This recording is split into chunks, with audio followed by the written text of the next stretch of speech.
they gon' love me for my ambition. Shout out to everyone out there in the world. This is Club Ambition Podcast. Cap, back again.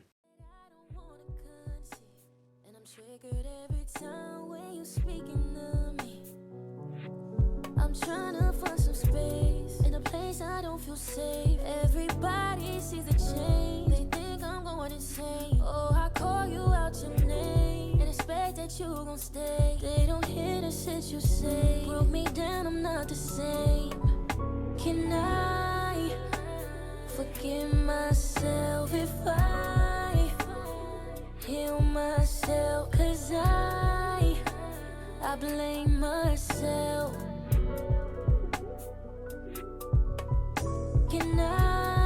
There we have it. Hennessy right there. Rhode Island artist.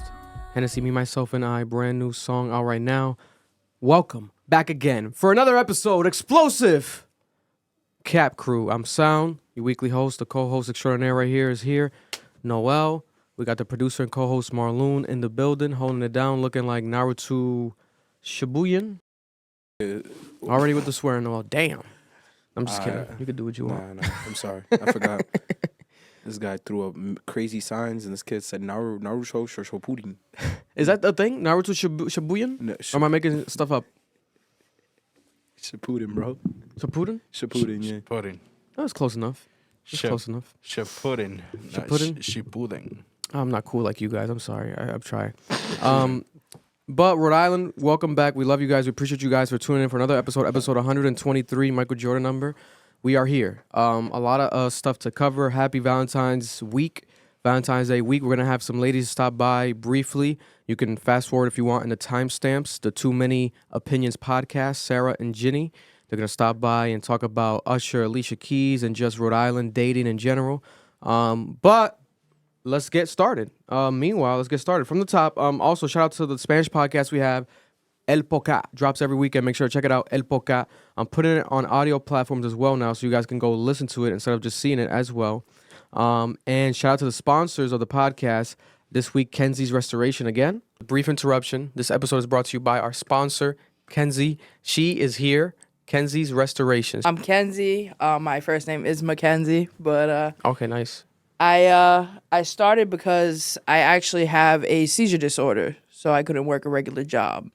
So one day I was home. I was pretty much bedridden. I was home. I was on YouTube just watching random videos, bored. And I found Vic Almighty from Rejuvenator, and he's a famous restorer on YouTube and around the world pretty much. Yeah. So I was watching his demonstrations, and I was like, wow, I really like this. Like, I want to get into it as a hobby. So I bought all the stuff. I bought the lights. I bought I made the ice boxes. I bought the solutions, all the products I needed to be a restorer. And as I'm doing it as just like a hobby, I'm realizing I'm falling in love with it. Like, and it's something that I want to pursue as a business. Yeah. So I'm like, if I can't work a regular 9 to 5, I need to do something with myself so I'm not going like stir crazy in this room, in this bed. My prices range from basic cleaning, deep cleaning, and then I have repaints, icings, deoxidations, whitenings. So the basic cleaning is $40. The deep cleaning, that includes the whole entire shoe, detail cleaning inside and out. That's $60. And then if this part right here, the midsole was yellow, that's whitening. So that would be $50. Okay. So I try to keep it as affordable as I can for people because for me, it's really not about the money. It's really all about the journey. Yeah. The way I got into it and just from my seizure disorder and everything, I don't want to be like price gouging people on something that I love to do. Yeah. Yeah. No, I respect it. And where can they find you? What's your social medias and everything? They can find me on Instagram. It's Kenzies_restorations. And same thing with TikTok, Kenzies_restorations. So it's about to be 3 years since I got into this, and it's been the best decision ever. That's this episode's sponsor, Kenzie's Restoration. Check her out. And also right here, Underdog Fantasy. Look at our quick commercial we did. In my mind, I live in a fantasy. I'm the greatest football player never discovered. I could throw it so well and so far. I run so fast.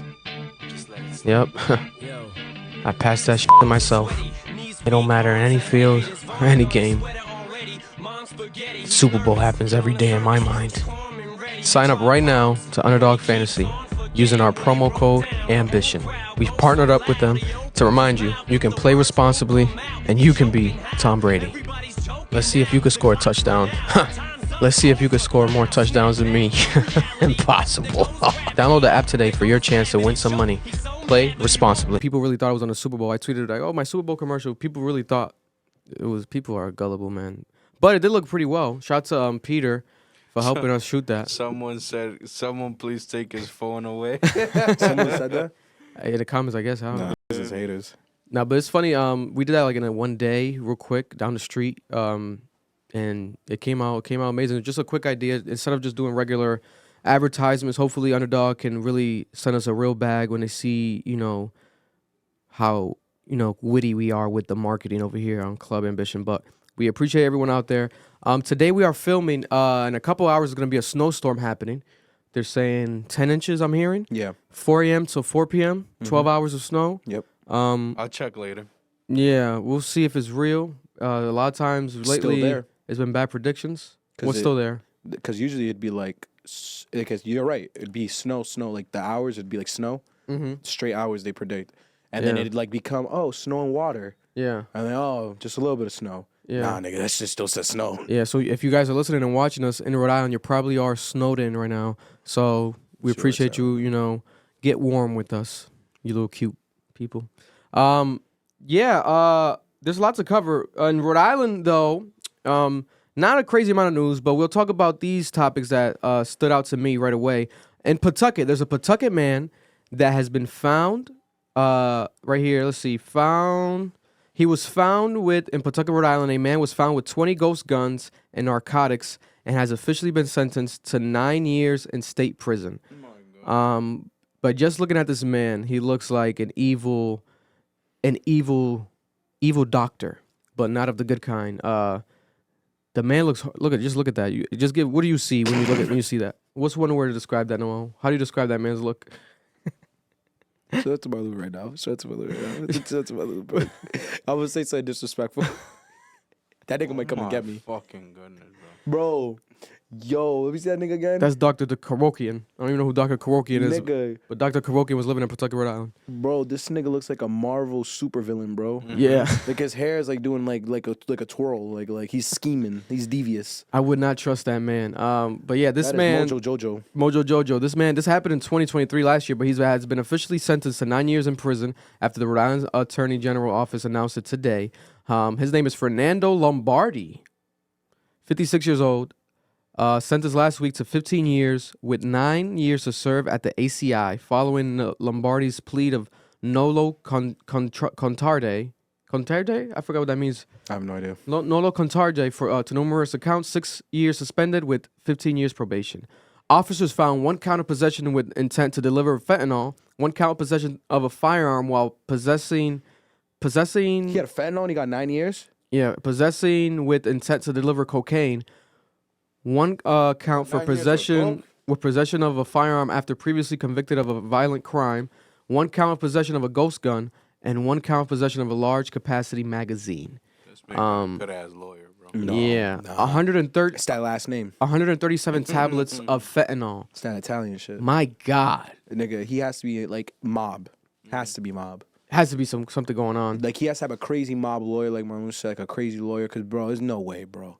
Nigga, fentanyl alone is I think a certain amount of fentanyl gives you 25 years federal crime. It's a federal crime. So there's no fucking way, bro. And he has prior convictions, and he looks like that. Listen, I'm not gonna say anything, but the last name, guys, the last name It's a big name in Rhode Island. Yeah. It's a big mob name. Lombardi. Allegedly, I don't know about that. Allegedly. That was this We man. don't know I have anything no. about I don't even know mobs. this fucking guy. You know what? I snitch on white people all the time. Yeah, I stand on that shit, nigga. my Fuck you God. talking about? Listen, as long as you make your ancestors proud, I can't Hell be mad. I yeah. can't be mad at you. Let Moving a on black though. person do something though. I don't know nothing. Oh man. I think that's why we're our own problem. Yeah, for real. Black on black crime. Moving on though, people are going crazy if you commute every day with RIPTA because RIPTA is looking to eliminate close to a dozen bus routes and make changes to a bunch of others. RIPTA Route 61X to get from East Providence to Bristol is one of the ones that's going to be changed. As parents use this to go see their children a lot. It's on the chopping block. There's a the cool part was that this bus ran by both houses, said the father, and I didn't have to deal with the bridge. But when I saw they were canceling it, it was like a jab to my heart because it's going to fuck up his son's actual daily commute to school. There's also a bus between Kennedy Plaza and Roger Williams Park Zoo that almost nobody uses on Saturday, averaging less than one rider per trip. So the proposal also includes running other trips less often and adding services in a few cases as well. Some routes will be canceled only on the weekends, and there's going to be a public hearing for this week and next week. But the CEO of RIPTA said, I think that they need to tell us how important this is to them and how it allows them to get to school, to work, and to life so we can go back and make informed decisions. That's right. So they want the people of Rhode Island to come out and speak at these public hearings. If you actually care about RIPTA, speak out. The CEO wants to hear detailed descriptions of how you would want these routes to be changed, if at all. He said about 20 more drivers are actually needed. There's an actual driver shortage at RIPTA. They need 20 or more drivers right now. Pretty crazy situation. Doesn't affect us directly in here, but I can see on a daily basis those people who rely on RIPTA and don't drive, don't have no fucking license. Let me ask you this, though. Yeah. The money that they're going to save by canceling routes or not running during certain, where is that going? It's state funding. So that's all state budget. That's what I'm saying. So I'm assuming they'd redirect it or just cut it out the budget. Where is it going to get redirected? I'll tell you this much. It's not going in our pockets, unfortunately. Exactly. So this is my issue. RIPTA shouldn't be underfunded. I mean, the budget for RIPTA should never have gotten cut. It should be increased. Because there's this ongoing issue in the state of Rhode Island. So under HUD law, you can't allow for affordable housing to be concentrated in one area. I think it's 25% can exist in one area. It has to be spread out throughout the state. If it's not, you're breaking federal law. No one ever enforces that rule. In the state of Rhode Island, majority of like affordable housing tends to be in Providence, specifically South Providence. That's why I think we have some of the most public housing in the state in Providence. And RIPTA's argument for because here's the thing. So the issue is this. Poor people and homeless people are saying, we can't get to the homes you want to build. So let's say we build a house in Scituate. There's no bus that goes to Scituate. My nigga, try taking RIPTA to like the burbs in Rhode Island, like the sticks. It does, like the buses stop moving. I think the farthest it goes, if you try to go like Barrington, there's like one bus stop. It's insane. There's this whole thing that they did. Wow. And they found out like it's almost impossible to get to some parts of the state because the RIPTA doesn't go down there unless you have a car. Mm-hmm.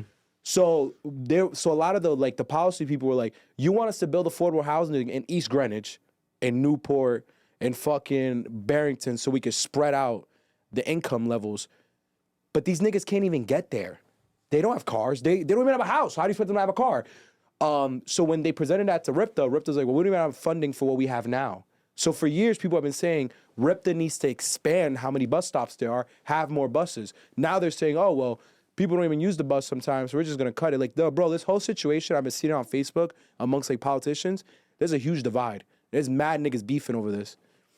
Because the reality is this may not affect us, but, bro, it affects everyday people. Yeah. Niggas take the bus all the time. Students take the bus. Parents take the bus. Like, the United States has some of the worst public transportation in the world. And instead of cutting it, a lot of people feel like we should be investing more into our public transportation. Yeah. No, I saw that there was like there's a whole bunch of like community groups speaking out about this, like the bicycle clubs and stuff. Yeah.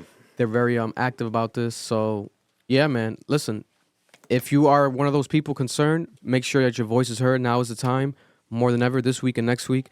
Moving on, though, this man might be hired for a movie. There's a hiker in Johnston, Rhode Island that killed a coyote with his bare hands. It reminds me of the Mystical freestyle when he said, If you see me in the forest with the bear, help the bear. You know what I'm saying? The hiker in Johnston killed the coyote that attacked him while hiking in the woods. Coyote said, "Fuck, I do." What you mean, fuck me for? The hiker was a 58-year-old man who was able to kill the coyote by pinning it down. What? The hiker sustained a minor injury to his leg. The Rhode Island Department of Environmental Management responded and took custody of the coyote's carcass for testing. Officials said, that he had been to blah, blah, blah, the coyote.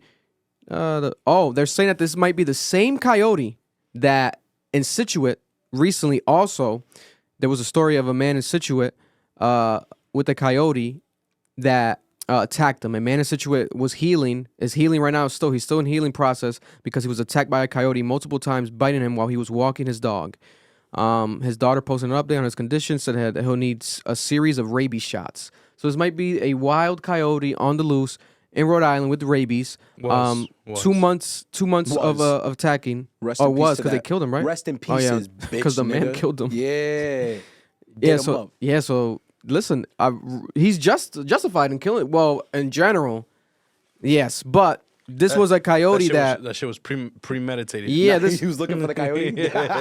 He might have been on some Bruce Wayne shit. If this was the same coyote, obviously that was attacking people a month before, this man might have been on some Leonardo DiCaprio. What was that movie? Wolves. The Wolves or something like that. You survive in the forest. You know. This is crazy. So the man was quoted here. Resident. Oh no, this was neighbors of the man. Neighbors said that it was life or death, and they said that they would have done the same. This neighbor said, "It's either you or it's him." What? Oh my God. What type of beef do they have in the sticks, nigga? Healy, the neighbor, said if he was confronted by aggressive coyote, residents would make themselves big and loud. It's like a tip. He said we can only complicate things if we do things like feed the coyotes and even unintentionally feed them. I guess people are just saying, and the cops and people in that area should just leave the coyotes alone. Listen, to me, it's common sense. First of all, I wouldn't be walking in the woods at any time of the day. But that's just me. Now, if you are going to be walking in the woods, know that there's coyotes. Bro. No, be one with nature. Yeah. Hell no. You see the pigmentation on my skin? I'm not going to be out in the woods. And I think this guy, to be honest, I'm not sure if this is a photo of the neighbor, but I think this guy might have been a black guy. You don't like going to Lincoln Woods? Nigga, you don't like going hiking, nigga? Hell no, you guys are crazy. You guys are saying that shit like you guys do that shit yourself. But you know what's so funny? Hell yeah, I like it. When's the last time you went hiking, nigga? I went last year. Last year or last year? I mean, 2 years ago. Last year with Eric. I went last year. I went last year too. What day? What month? It was June. I got photos. You want to see the mountain? Making shit up. September. Nigga, I'll show you the photos of me at the mountain. By yourself? How'd you take the photos? No. We were. You took a tripod? A bunch of us went. Oh, you did ayahuasca in the middle of Lincoln Woods? No, it wasn't Lincoln Woods. It was in Pennsylvania, I think. It was like 5,000 feet off the ground. Listen, I'm proud of you guys. But aside from that, last Rhode Island news of the week, Rhode Island rap group Waraq out of Warwick. Oh my God.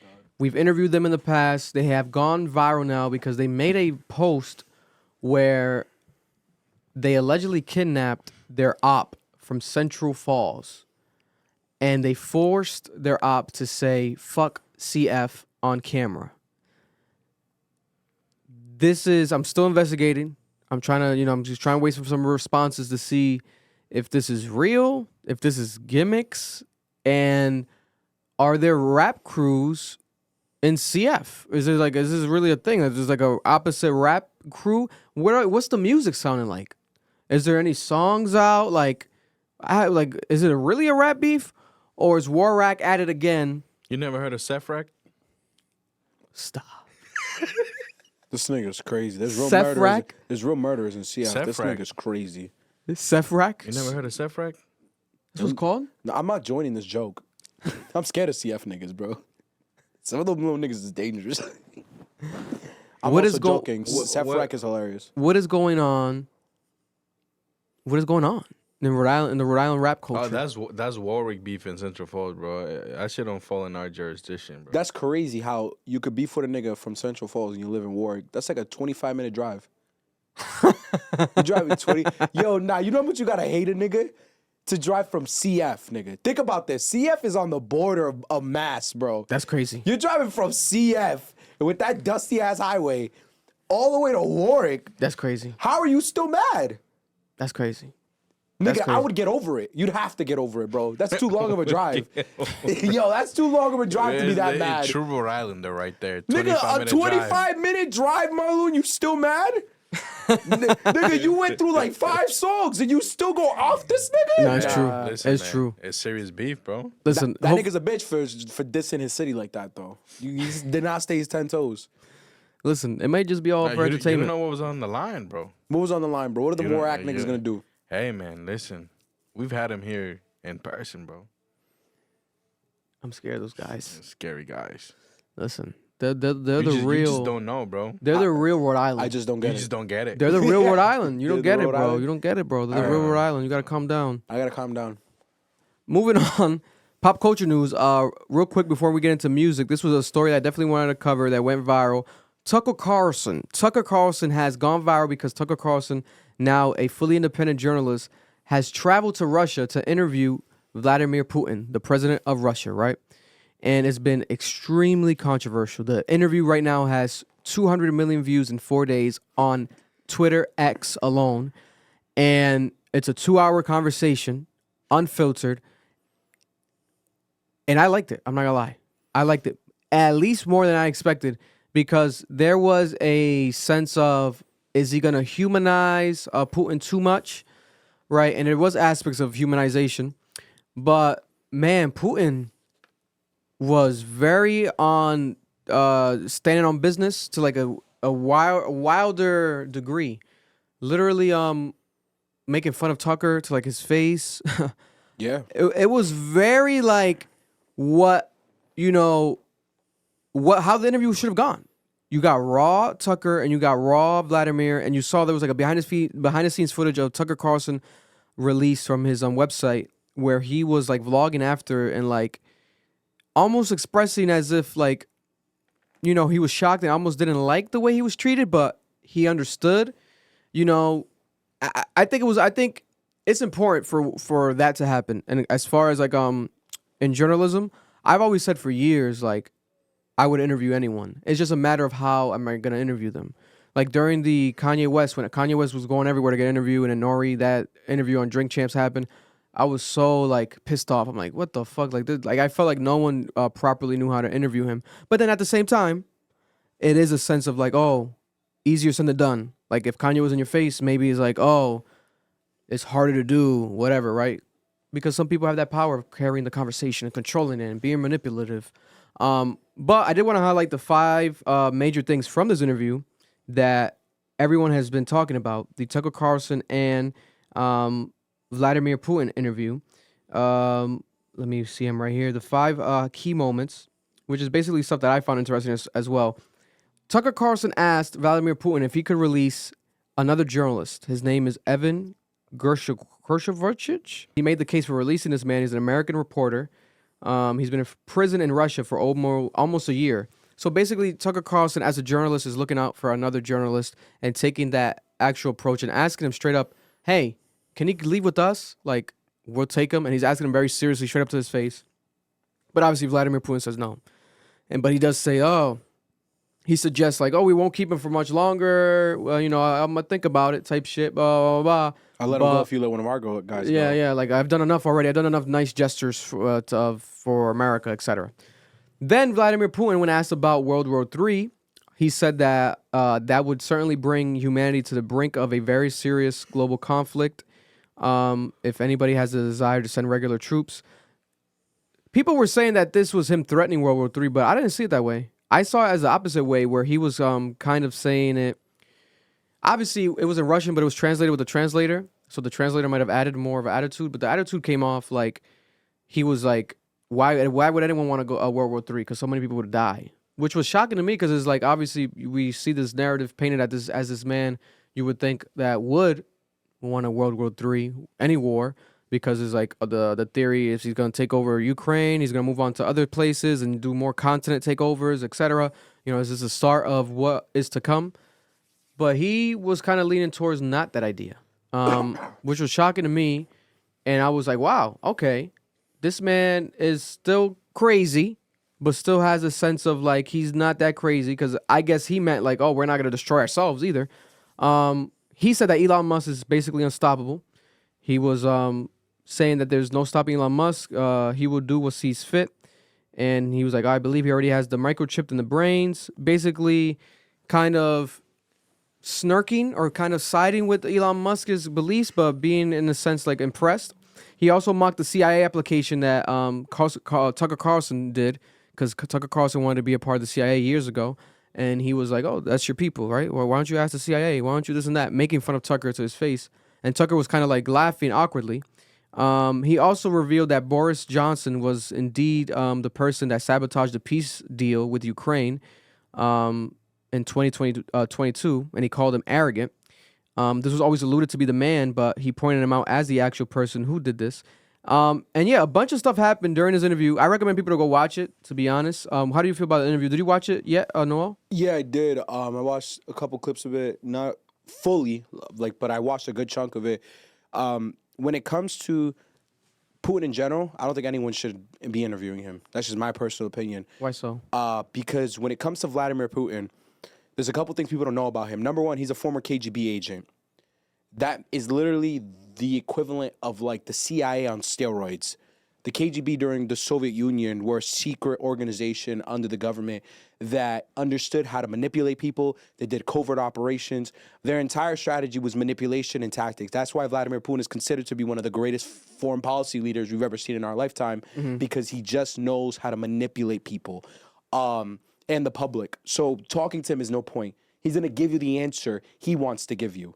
He's playing around with you. Tucker Carlson is not smart enough to have a conversation with Vladimir Putin, because Vladimir Putin's entire life has been to manipulate and control people like Tucker Carlson. That's why I always say you just shouldn't be there as a journalist. You don't have the tactic or the know-it-all or the background information to have a conversation with a man like that without him secretly controlling the conversation and pushing a narrative that he wants to get out. Now, obviously, no one's perfect. There's been moments of distress with Putin where he fucks up and he gives away too much. That happened during the Ukraine invasion, and his cabinet started to disappear. Yeah. He started to get like visibly like upset. This happened when he did threaten World War III. That's why I think the comment of like, oh, maybe he wasn't threatening World War II. No, I think he was, because he's done it before. He said if anyone got involved, this is when Germany was considering getting involved. He said anyone gets involved, we have nuclear warheads, we're willing to use them, we don't care. I think in that scenario, in the interview, he was talking about World War III in the sense of like, I don't think this is what any of us want. So let me do what I want. It's like being a slick about it. Yeah, like, because he's a jackass. He's egotistical. He photoshopped himself on top of fucking bears. Like, he photoshopped himself riding bears. This guy is egotistical. That's why when, Tucker Carlson was like, I'm going to go interview him, and he saw it as this noble thing, I'm like, no, you're playing into the greater game that this guy is playing. This guy's a genius. Like, he's a very smart man. I think giving him a platform is dangerous. I think letting him create his own perception to the American public is dangerous. A lot of Republicans like Putin. A lot of Republicans think Putin could be our friend. A lot of Republicans don't understand Russian history. Russia, and I learned this because I took a Russian foreign policy class at URI that was supposed to be a master's course, but they allow undergrad students to take it. The teacher was a former Pentagon member. He was one of the high-ranking members in the Pentagon for the Russian issue. So like he was very knowledgeable. My God. Yeah, shout out to URI. Forgot the professor's name. He might not be alive no more. No, Jesus he is. Christ. His name is Nichols. I think it's Nichols. I can't remember. Guy was a genius. He had us read a bunch of books that were very well written books about Russia and Russian foreign policy and Russian history. He was Ukraine. I think he was born in the Ukraine. He lived in Russia for a large portion of his life. And the guy's talking to us, and he's like, listen, Russian history is a history of being the outcast of Europe. They're called the savages of the East. That's what the Europeans used to call them, and the European families, the royal families, they used to call them that. And if you look at Russian history, it's a lot of trying to be a part of Europe, and Europe denying them that. And it has been such a cultural relevant topic, Russia and this lack of identity, that they have. It's very like prominent in their like politics and their culture. They're very anti-European because of it. They think Europe thinks they're better than them. They think the West thinks they're better than them. When Putin said, I've done enough for the West, he's not lying. There was a point where you know, this happened when the wall fell. You remember that Gorbachev tear down that wall with President Reagan? When Reagan said that, was because Gorbachev was considered to how do you say his name? Was considered to be like this pro-Western president under the USSR. A lot of people ended up hating him after the fact because they felt like he was the reason why the USSR fell apart. He gave Reagan too much. He gave the West too much. He tried to be too Western. He tried to be the West's friend. Then Putin comes in a little bit after that. I think it was an administration after the next one. Putin was like, we need to regain control. Russia needs to be number one. We need to stop siding with the West. We need to have our own identity. But he still tried to help the U.S. When 9/11 happened, he reached out to Bush and said, hey, let's work on this terrorist thing together. And Bush said, suck my dick. Fuck you. We don't like Russians. Same thing with Obama. He tried to be nice to Obama, and Obama told him to kiss ass. I'm not doing shit with you, bro. Because there's always been this Russian phobia in American society. Putin is done helping us. He's very now, more than ever, fuck the West. I'm going to topple the West. I have no interest of helping the West. The West is going to get the fuck out of here.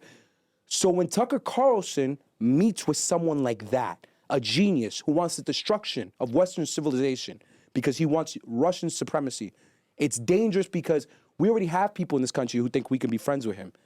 You're just helping him spread that narrative that he is our friend when he's not our friend. He has no interest in being our friend.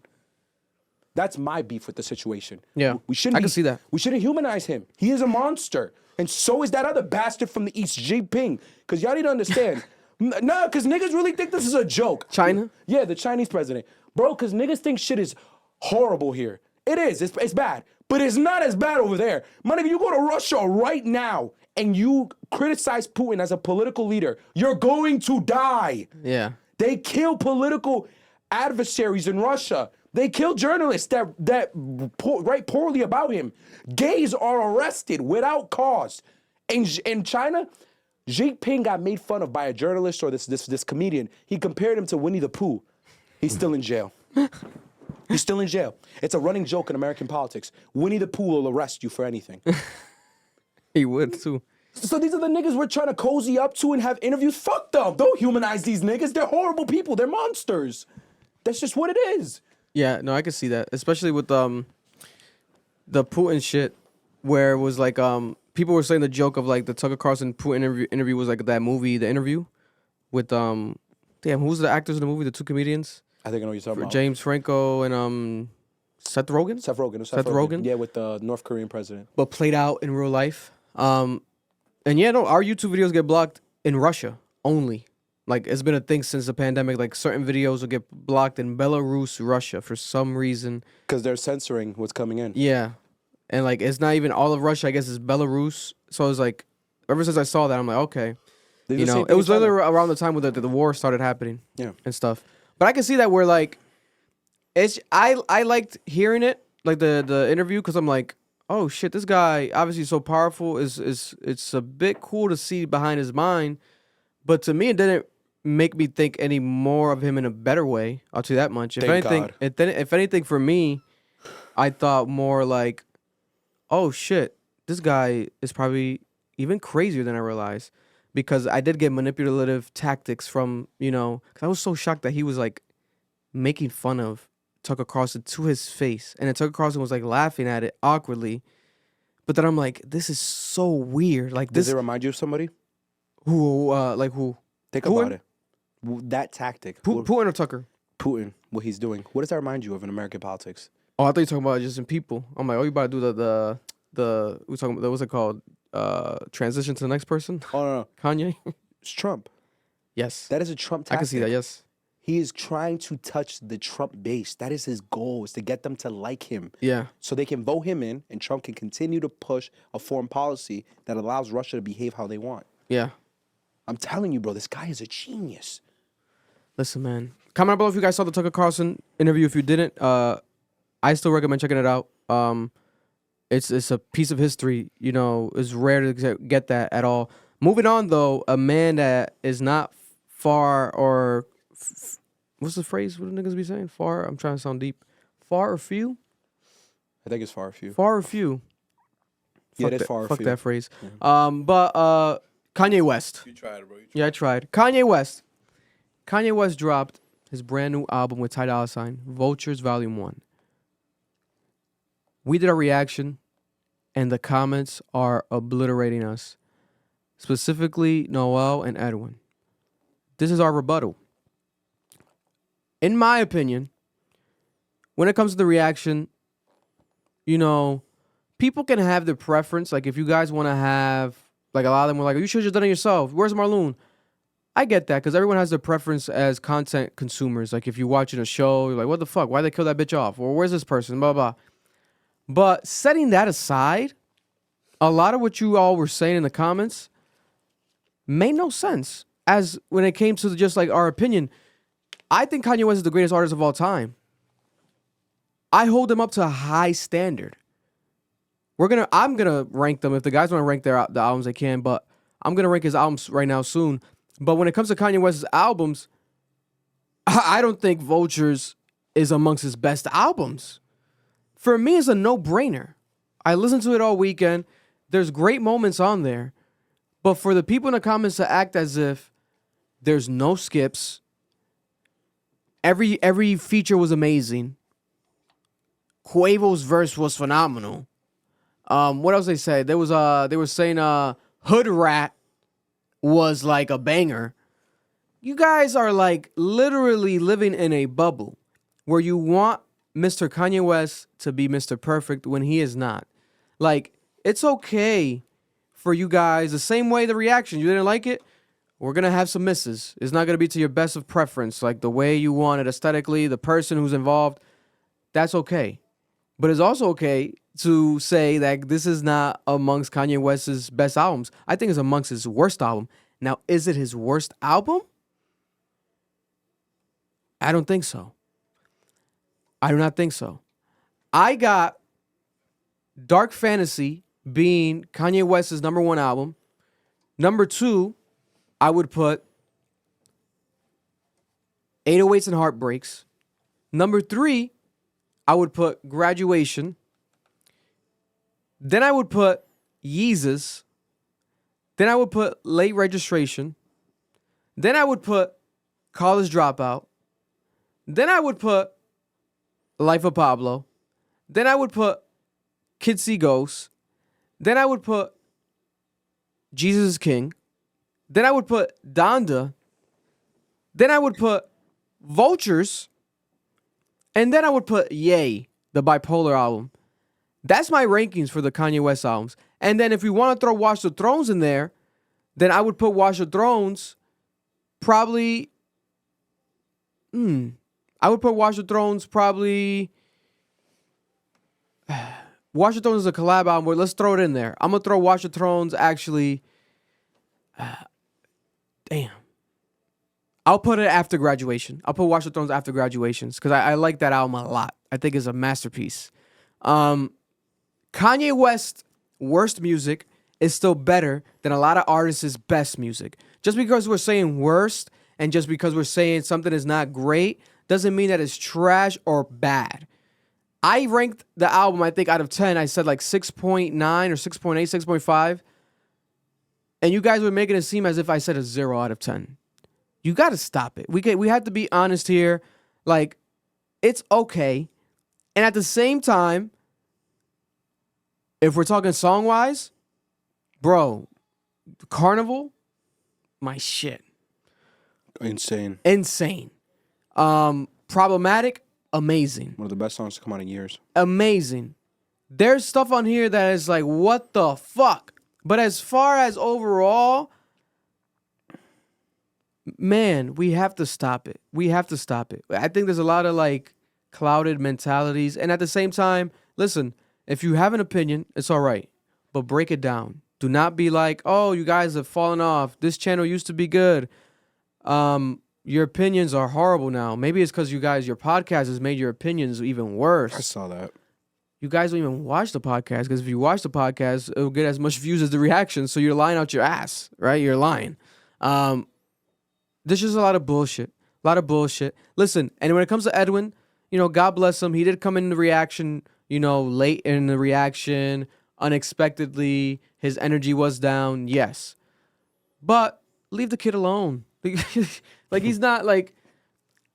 He is a representation of a lot of people feel about Kanye West music in general. Everyone's opinion is not just singular. You think it might be singular in this world? There's different perspectives of everything in life. People feel that way. Marlon hates Playboi Carti. A lot of people hate Playboi Carti. The majority of people I interact with, especially if they're older on a daily basis, feel that way about Playboi Carti. Like, the fuck? Like, they don't get the fucking hype. Everyone has their right to their own opinion. For you to personalize it and come at us and like be very vindictive about it, it's horrible. You guys shouldn't be that way. But I get it because you love Kanye West. Like, he's the greatest. So you want to live and die by him, right? But that's the fucking problem. You do that shit and you got this man walking around saying he's king, he's this and that, he's perfect, he's Jesus, he's Jesus. And it's a very, very egotistical mindset to have that is not healthy. It's not healthy. Now, do we get some good art? There's some amazing songs on here, yes. Overall body of work, it is not amongst his best work. What do you have it now that you've heard it a couple times? What's the rating? The rating, I would still give it a rating, maybe 6.8 out of 10. I wouldn't even maybe go to the 7 yet. I don't want to go to the 7 yet. I don't want to go to the 7. Compared to Drake, where do you have it? Here's a Drake album. The For All the Dogs? Mm-hmm. I still think I think For All the Dogs is better than Vultures 1. But I include Scary Hours, the whole body. I'm talking about the whole body of work. I'm including everything. I think it's better than, but it's not like by a lot. I think if it's 7, if the Vultures is 6.8, I'll put the Drake albums at a 7. You know what I'm saying? Like, it's not that far from it.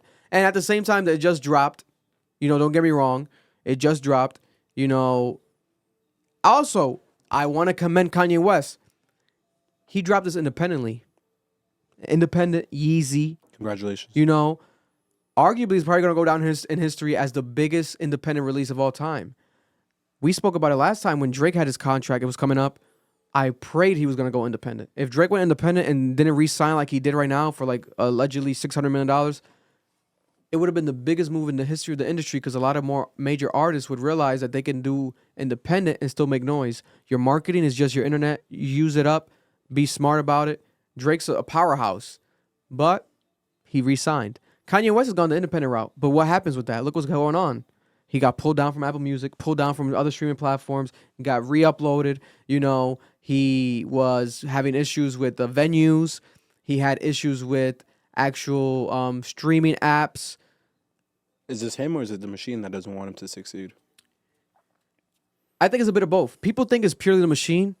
Bro, his team's a mess. I agree. I know people on the team right now that have been styling him and etc. It's all over the place. It's very like sporadic because that's how he is. But that's not the healthiest way. We got Yes Jules tweeting, "Hey, streaming companies, hit me up." She's adding Kick, hit me up right now. Let's talk. Because she's trying to connect Kanye to streaming people, blah, blah, blah. And I get it. Like, by all means necessary, get it done. But you're Kanye West. You should not be moving that way. You're independent. So I was like, I guess you can put it out there. It's going to come to you. But that's a very sloppy way to go about it. That's how you're going to get a lot of no's. That's how you're going to get a lot of people not wanting to work with you. Like, that's what's going on right now. Mm-hmm. You know? And I think that shit is not selling. Even when it comes to merch, etc., he struggled more than ever. That's why we have $20. Everything's $20. Every shirt, the shoes that were $200, they're refunding everyone $180. So everyone's paying even $20 for Yeezys. $20 for some Yeezys. Now, don't get me wrong. Probably the worst Yeezy ever released. That shit's probably like a fucking piece of paper. You can wipe your ass with it. But it's still a $20 Yeezy product. That's crazy. That's crazy. People are thinking like, oh, you know, there's a dope side. Yes, it's affordable. I love that. But at the same time, we have to realize, guys, he's doing this now when he has no one behind him. You know, I think it's a sign of shit not producing well. You know, there's not as much sales, not much as attention. Now, I could be wrong. He could get #1 song in the country next week or this week. He might get top album in Billboard. That's going to be a defining moment. If that still happens independently, then there's a lot to say about that. You know what I'm saying? There's a lot to say about that. Now, is it going to happen? I don't think so. Especially with Beyonce just dropped 2 country songs. I reacted to them early. I still got to edit them and drop them. bro, Beyonce is probably gonna top Kanye West single wise and album wise. He still might get it because who's in competition with him? Nobody important. But maybe the Taylor Swift one might come bounce back because of the Super Bowl. I don't think so. But other than that, 21 Savage is not gonna No. beat Kanye West like on week 3 or 4 of his album being out. So that's how I feel about it. What do you think? What do you think, Noel? I'm gonna look up some stats while you're talking. I'll rank the albums. Let's start. Actually, no, I want to start with this. First off, never in your fucking life, never in your fucking life, never in your fucking life do you ever say that I'm the reason why Vic has an opinion, or why Marlon has an opinion, or why anyone on the channel has an opinion. That's fucking disgusting. You sound like a dick-eating ass nigga. That's really that internet shit. And if you ever saw me in real life, you'll never say that, 'cause I'll smack the fucking taste out your mouth. Because nah, that's just not wavy. Drop a bomb, Marlon. Drop a bomb. Yo. Top right button. Top right. Because what the fuck are we talking about, bro? They really were saying that shit in the comment section. That shit had me hot, bro. These people think for themselves. Don't be on that fucking corny, weird-ass nigga shit. And they're not even... The niggas who are in the reaction channel saying all this bullshit that it's this nigga's fault, this nigga got them feeling this way and acting this way. No, you fucking stupid-ass niggas. Because the reality is, me and Vic been having different opinions on the Kanye West situation. Yeah, This is what niggas really like. They just selectively like to hear shit and make their own narratives. Because I'm like, bro, I'm pretty sure I'm the one that said Kanye still has impact. I'm pretty sure I was the one that had a higher rating. And I was the only one in that car that gave all the dogs a lesser rating than fucking Vultures. But somehow, you're saying I'm the reason this nigga feels a certain way and I'm manipulating. Suck my dick. Suck my giant dick. You weird ass white boys. Because I know it's the white niggas saying that shit. God damn nigga to say some shit like that to me. I don't smack shit out him, bro. For fun, too. That's number one. That shit really got me. I've been all week with this shit, bro. That shit be hot, bro. Hot. You niggas is haters. Oh, yeah. I wish a nigga would tell me to my face. I wish a nigga would tell me to my face. Yo, just vibe to the music, bro. Why are you analyzing it? Why the fuck do you lack brain cells? Why are you so fucking stupid? Fuck. Rank the albums, nigga. Rank the albums. I'm gonna rank the albums, fucking idiots. All right, number one. Because niggas haven't even listened past Pablo. Every comment. I believe it. Because they're too young. They're so young, nigga. They're so young. They're 16, bro. They're little kids. Talking about, this is the best shit I heard since Pablo. Nigga, I've been listening since 2005 when Boondocks put Gold Diggers on the fucking, the grandfather episode. You niggas don't know music. Shut the fuck up. Number one, My Beautiful Dick, My Beautiful Dark... Beautiful Dick? My Beautiful Dick. That one, the beautiful one. Number 2, Watch the Throne. Number 3, Graduation. Number 4, Yeezus. Number 5, College Dropout. Number 6, Late Registration. Also, this is not based off impact or any of that shit. This is what I like. Number 7 is 808s. Number 8, Life of Pablo. Number 9 is Donda. Number 10 is Kids See Ghosts. Number 11 is Vultures. Then it's Ye, and then it's that fucking Kingdom album that I hate with a fucking passion. So, you should have never done that shit. This is how I feel. I agree with everything Vic said. When it came to, you know, y'all's reaction to us, when it came to the album itself, I think the album, I'm gonna bump it. It's a 7.2, and it's better than Drake's album, even with For the Dogs, and even with Scary Hours included. I think it's better. Really? And the reason why I think it's better, which is crazy to say, because the EP, you see Drake's rapping ability. I'll give him that. The issue I have with Drake's album, and I finally figured it out, we have created this standard that this certain sound is actually good. And it's that Cash Cobain sound. It's that Sexy Red sound. Now, I love that music. I listen to it. But when I was in high school, that type of music would not be the standard. That music would be like tier 3, 4. Tier 1 is Joey. It's A$AP. It's fucking Kendrick. It's real fucking music. Yeah. It was real shit back then. Even Schoolboy Q's album, like that there was tier 1 was like real cool kid shit. Wavy niggas, wavy production, wavy bars. It's like the cool kids all left the school. And now it's just a bunch of fucking mid-ass niggas we calling cool. You remember that nigga? When niggas would graduate, the wavy niggas would graduate, all you got left is the mid niggas. That's all we have left. Marlon knows what I'm talking about. It's just a bunch of mid niggas left at the lunch table. Mid niggas is crazy. The cool niggas is gone. So now everyone's like, oh, these are the new cool kids. No, them niggas is mid. Them niggas is mid. They are not the standard of what's good. And that's why Drake pissed me off. Because he made an entire album of fucking mid-sounding music. Because I get it. Drake always goes with the sound. Yeah. He always takes new sounds and makes them his own, blah, blah, blah. The issue is, in the past when Drake's done it, those sounds were good. Those sounds were popular. They were wave. That's what we want to hear. Now, I don't want to hear Drake on a Cash Cobain beat. I'm sorry. I shouldn't have to hear that. Not at year 18. No. I should not hear Drake on a fucking Sexy Red song at year 18. No. And it's not about hearing Drake do these deep, mature, lyrical miracles. So you think Drake is Eminem? No, nigga. I think Drake is above this dumbass sound you niggas hype. This shit is trash, and it's not because I'm old. That's not what it is. It's that we grew up in a time. It's not because you're 32. I'm not 32, though. I'm younger than most of the artists you love. I'm younger than Playboy, bitch. So, Damn. yeah, because they're going to keep throwing these arguments. I'm going to hit them right back. Reality is, the music is not good. We grew up on better music. I have a better palate. So when I sit here and I hear this shit, I'm like, this is cool. I'll jam to it. I'll get sturdy to it. But on my mother's soul, this is not the amazing thing you think it is. Yeah. Y'all need to relax. And at the current moment, I'm going to still stand on my take that we made in the car. That Vultures album is random. It's a bunch of shit he threw out the wall. A lot of it is produced weird. Like, the engineering is odd. People are placed where they're not supposed to be. Does it have gems? Yes.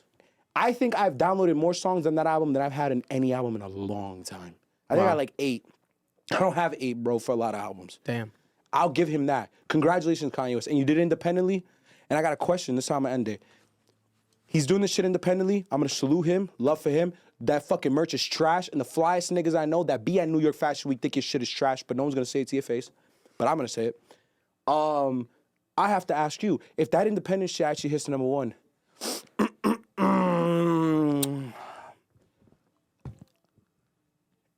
is Jay-Z in fact a sellout and Kanye West is the rebel?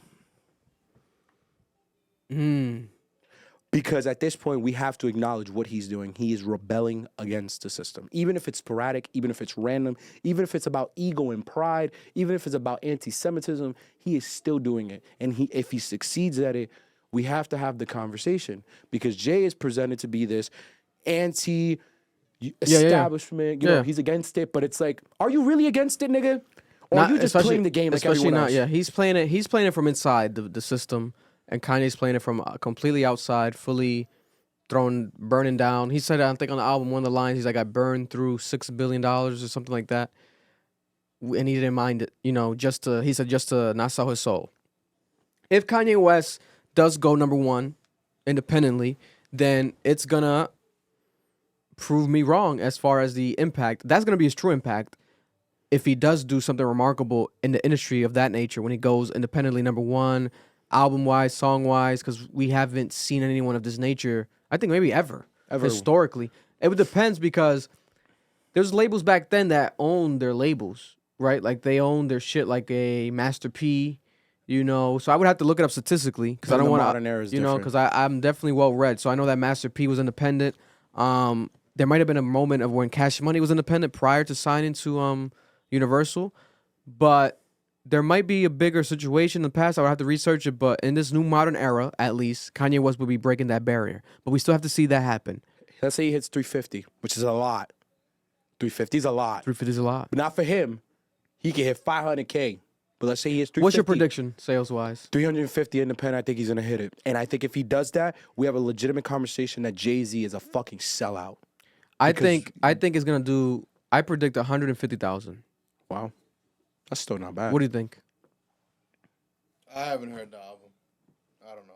Just off of impact and who he is, you think he's going to hit? Prediction of numbers. And then the situation he's in. Off of who he is?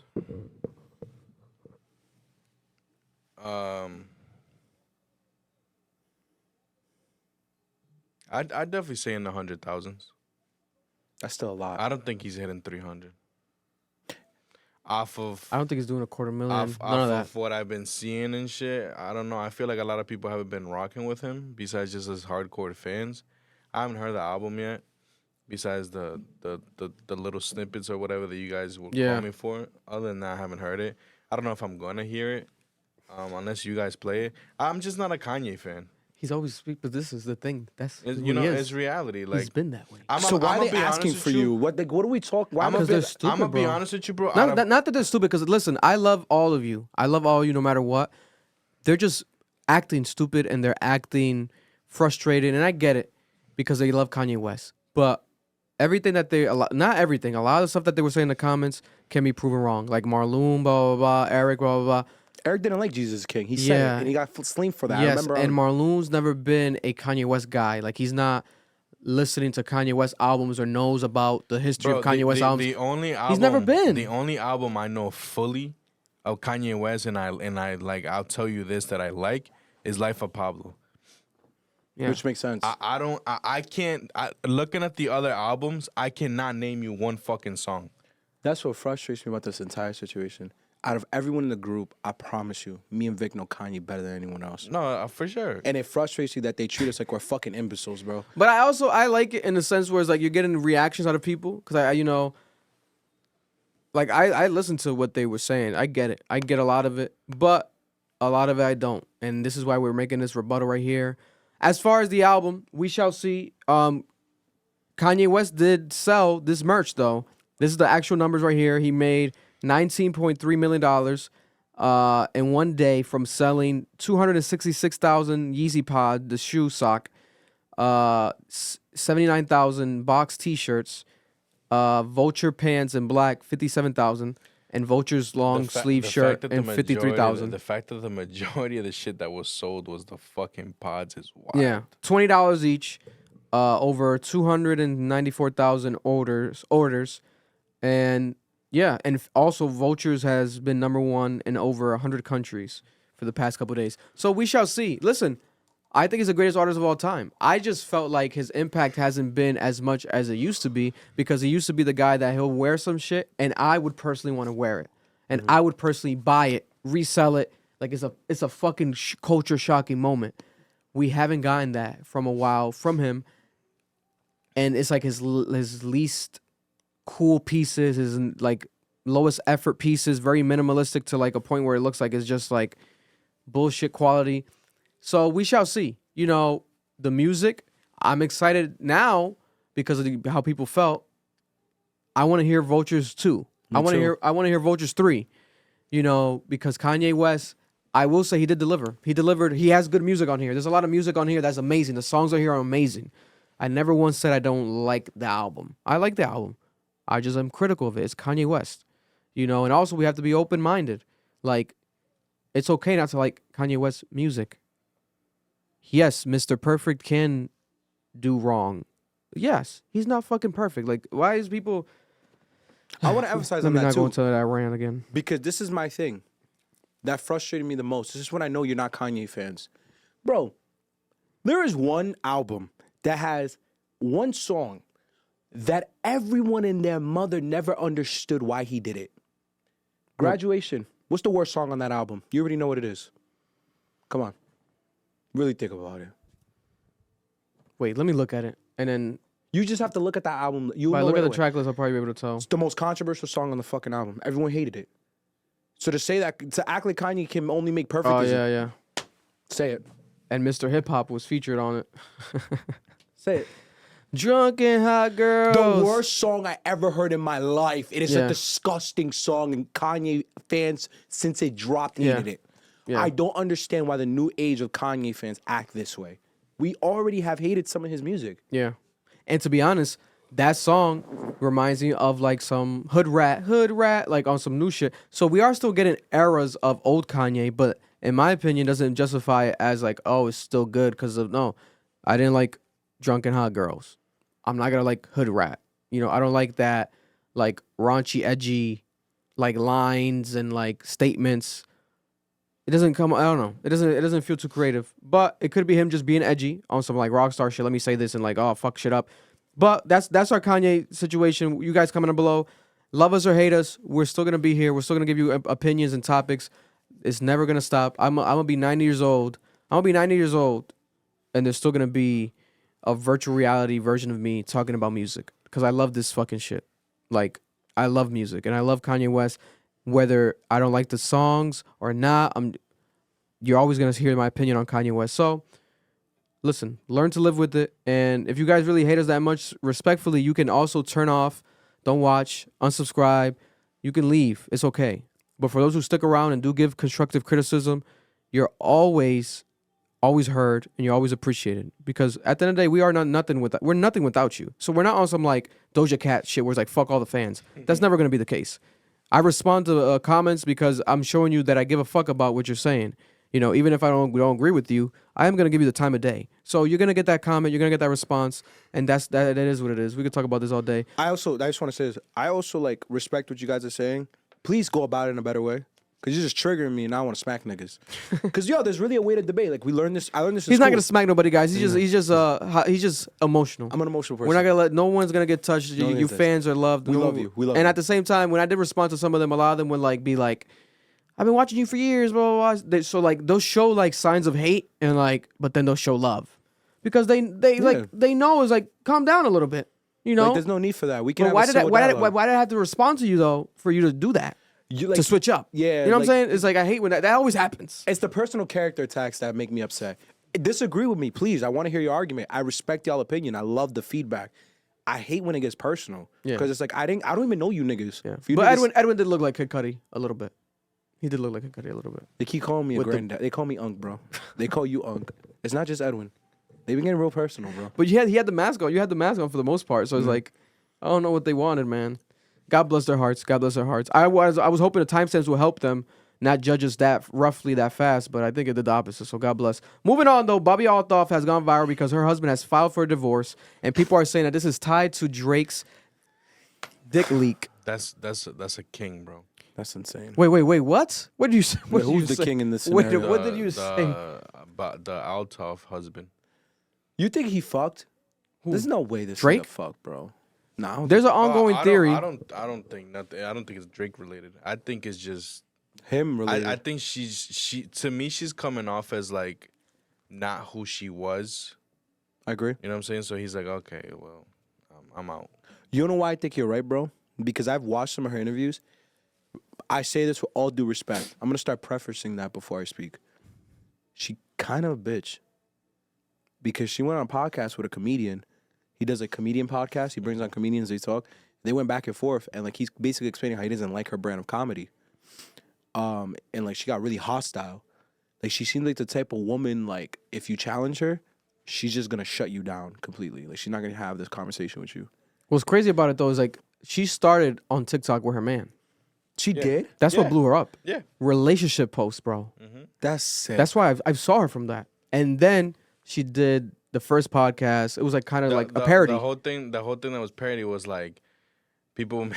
She would make it seem like she's married with her man, right? Yeah, you would see this. He would tell me about her. But she would act like she's like she'll respond to people, be like, oh, like if you guys are married, like kiss each other, and like they'll like awkwardly kiss each other and then like clean their mouth or whatever, shit like that. So it was like like that dark, dark, and they have a kid, comedy. and you would talk about what's the kid's name? Concrete.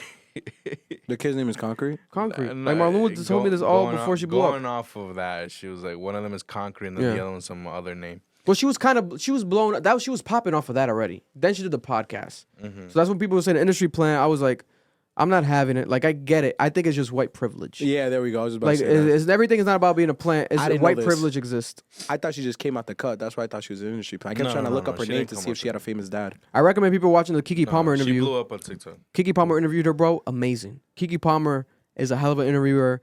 And she was saying like... Didn't she ask her if she's an industry plan? Yeah. And she said yeah. And she was basically saying, girl, what you've done, it took me 10 years to do. You just did it in 1 year. Like, we basically have the same trajectory, but yours happened in 1 year, blah, blah. But it's because of white privilege. Like, she's not really an industry plan. She had white privilege. And historically, at the same time, white people are better at business than us. So she probably... right away from whatever the history of her father or growing up with business and just being more business savvy, she probably got a marketing team, a booking agent, and that's how she got these people. And they reached out and they're like, oh, Bobbi, I know her. Okay, I'm Scarlett Johansson. Yeah, I'll be on. Hey, let me promote my product. Michael Cera. What was Michael Cera doing? Promoting his product. Yeah. These rich white people, famous people are promoting their product on her platform. But she definitely got clout off us. And that's Oh no, what yeah, pissed that's what people blew her off. up. The black Yeah. culture. Yeah, that's what pissed Black people culture. off. Black culture. But at the same time, it's like she didn't make them say anything. No, You know what I'm saying? Like, she didn't make Drake say what he said in the interview, Funny Marco. These people are just amazing, like, naturally, just, it was a natural, organic entertainment piece, you know, and it blew up. But, you know, I don't think Drake, something to me kind of felt that way that day, but more I think about it, I don't think that. It is a weird timing, the Drake leak, and then that's happening, but I think Marlon's that'd be right. fucking weird. No, I don't think they fucked, bro. No, I don't think that's related whatsoever. No, it's not really. You're not gonna file for divorce immediately after you see a video. That's not happening. That's not how that works. Because the rumor is that he sent it to her, and the husband saw it, and then he filed for divorce the next day. Because he's the one asking for divorce. It's not mutual. It's him. No, I understand. That's I don't. what I'm saying. That makes no sense. That's a king right there. So for him to do that, like, it has to be like It's probably what Marlon said. a reason. She probably got like her head is exploded. Yeah, Like, I think her head is just big now. yeah, because she gave off. Bobby, that you think you're the personality. shit, bitch? You're not even the fart. bro. She gave off Calm that down, personality. queef. If you look at her man, bro, he's not about that life. No, and I've obviously, heard. don't judge a book by its cover, right? Yeah. But like I said, I would see videos here and there and whatever. God bless his heart. And it's just he looks like just a regular guy that just wants to, you know. And he wasn't in any of her new live videos a when she normal blew up. life. That's the vibe he gives me. He doesn't You know want what I'm this clout demon that she's become. Yeah, because bro, when you'd watch her videos, it was very like, oh, like being a mom is hard, and I just want to be a lit bitch.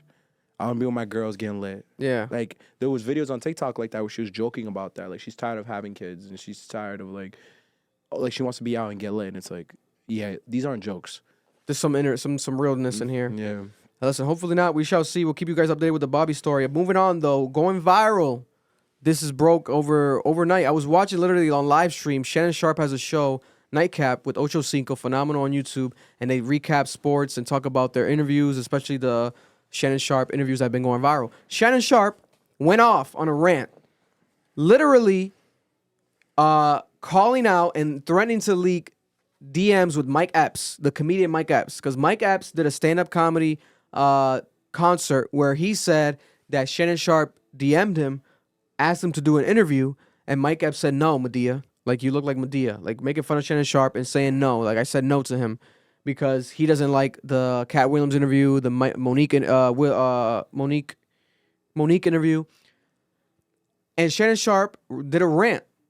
Bro, going off. Literally calling him a mofo, saying, like, I'm going to play the clip, calling him a mofo, and saying that I'm going to see you in person. Yeah. We'll see you in person and see if the energy's the same. Mm-hmm. Because you lying on me.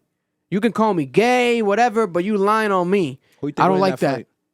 Who would win that fight, bro? Shannon Sharpe would murder Mike Epps. And Mike Epps knows this. That's why Mike Epps' response, what did Mike Epps say? Talking about guns. Mike Epps wanted to shoot him. To the point that Mike Epps had to delete it. And now they've reconciled, but before they reconcile. It's corny. Let's see. What is this? Oh, this is Mike Epps from a generation where you fight. So why you knew you would have got your ass beat. That's why, nigga. Mad bitch. I hate that shit, bro. So this is the rant right here by. Because if you're the one that started it, and I'm asking for hands, what up? Bro, first of all, I am becoming like the biggest Shannon Sharpe fan. Like I'm really addicted to his content. Like this guy he's fucking phenomenal, man. Since you say that, what do you think about the narrative that he's becoming like Wendy Williams? No. That's what they're saying. They're saying that he's a black male. Well, he's the male Wendy Williams. They're also saying he's a lot like this motherfucker that died, Kevin Samuels. They said that after the Sweetie interview. I don't think so. Because they felt like the Sweetie interview that shit was weird wrong. as fuck, though. Yeah. That was like his biggest L so far, the Sweetie interview. But she also was, God bless her, she was bad at it. Like, her energy was like, she's a bad interview. She also shouldn't be there. Why? Yeah, it didn't make sense. She's not a big enough talent to be next to him. Yeah, it didn't bro. make sense. It didn't make sense. And I'm gonna put this out there. And I'm gonna fire this shot over your head, mofo, and you will know exactly who I'm talking about. Yeah. Mention my name again. Yeah. And I'm gonna put the DM. Chad doesn't even know who the fuck he's talking about. He's just defending his boy. See, and I don't care about all that other stuff. You can say I'm gay, and you can say I don't care about that because I won't chase a lie, but I won't let you lie on my name. Yeah. Now you can say all that other stuff. I can deal with that. I don't look. I heard that 1,000 times. Yes, just sir. like everybody jumping in the chat talking about, oh, he don't like number white women. Right. I done dated a lot of different races. Yeah. Hey, listen, you like Skittles now. You eat every color. Come on, talk to me now. No, I don't eat. I don't eat or suck. They all do all that. You know what I mean? That's why I said look Skittles. Skittles. Okay. Stay. I'm with you. You know, I look at Ocho. Yeah. I'm telling you this, and I want somebody to send it to you. And I've been seeing it in the chat. Yeah. Y'all know who I'm talking about. I don't know who you talking about, but I'm with you. I'm a nigga. Say my name again. Then grab it though. I love And I'm Ocho. gonna tell Now, wait a minute. Mike Now, Epps' I response. know Shay. I don't know what grown ass man got a name named Shay, but I know this grown man is not mad at me. So many people talk crazy about you. They was on Saturday Night Live talking about you, imitating you, but now you want to fight me? Now, I'm not going to lie. I did DM you to get on the show. But I DM'd you to get on the show because you brought my name up when you was sitting there with Cat. And you was trying to get him to talk crazy about me, but he didn't. Okay? Now, second of all, talking about pulling up on me. You're going to be an all-star. I'm going to be at the all-star in my It's Sunday. hometown. And I'm going to see you. All right? I'm going to see you, brother. Now, wait a minute. Now, And then edit it out, but there's a point where he says, and I don't fight. I haven't done a lot of fighting lately, you know, but there's only two things you could do.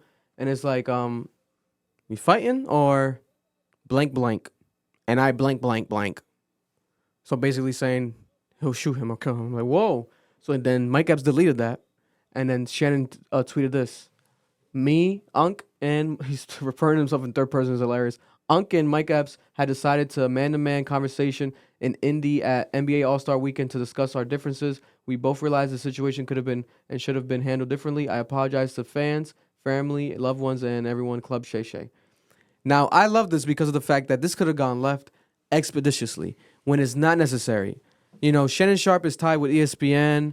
He has his own shit that's blowing up. Like, Mike Epps is a successful comedian on tour. Shannon Sharpe, I think, needs to learn how to take more of a joke. If you look at the clip, like, obviously he was lying. That's what Shannon didn't like. That's what the that's issue that's was. what it really is. Because it makes him sound like a groupie. Yeah, like, why the fuck am I? I'm not reaching out to you, nigga. Like, you reached out to me. And it's fair to say that because Mike Epps brings up the SNL thing. I think Shannon did see the SNL thing because I think they showed how he like retweeted or something. Yeah. He didn't care. Bro, it's white people joking. Who gives a fuck what they have to say? Yeah. I think the frustration was, yo, bro, you're another black man, successful black man, and you're lying on my name that I'm dick eating you. Yeah. Over some shit that happened in an interview with me. Like, I don't have the receipts. I think that's where the anger comes from. Yeah, no, that's what it is. And because when Cat Williams was being interviewed, Shannon was like, "Oh, how about you, Mike Epps?" Like, because he was like talking about everyone, and then Cat was talking good about Mike Epps. But I don't think he wanted him to talk bad. I think he probably just was interested because he's probably a Mike Epps fan, and he just threw his name out there. But then Mike Epps felt some type of way about that, so that's how the shade started and stuff. I think Mike Epps saw it as like him being like messy, like, oh, why like, bringing my name up?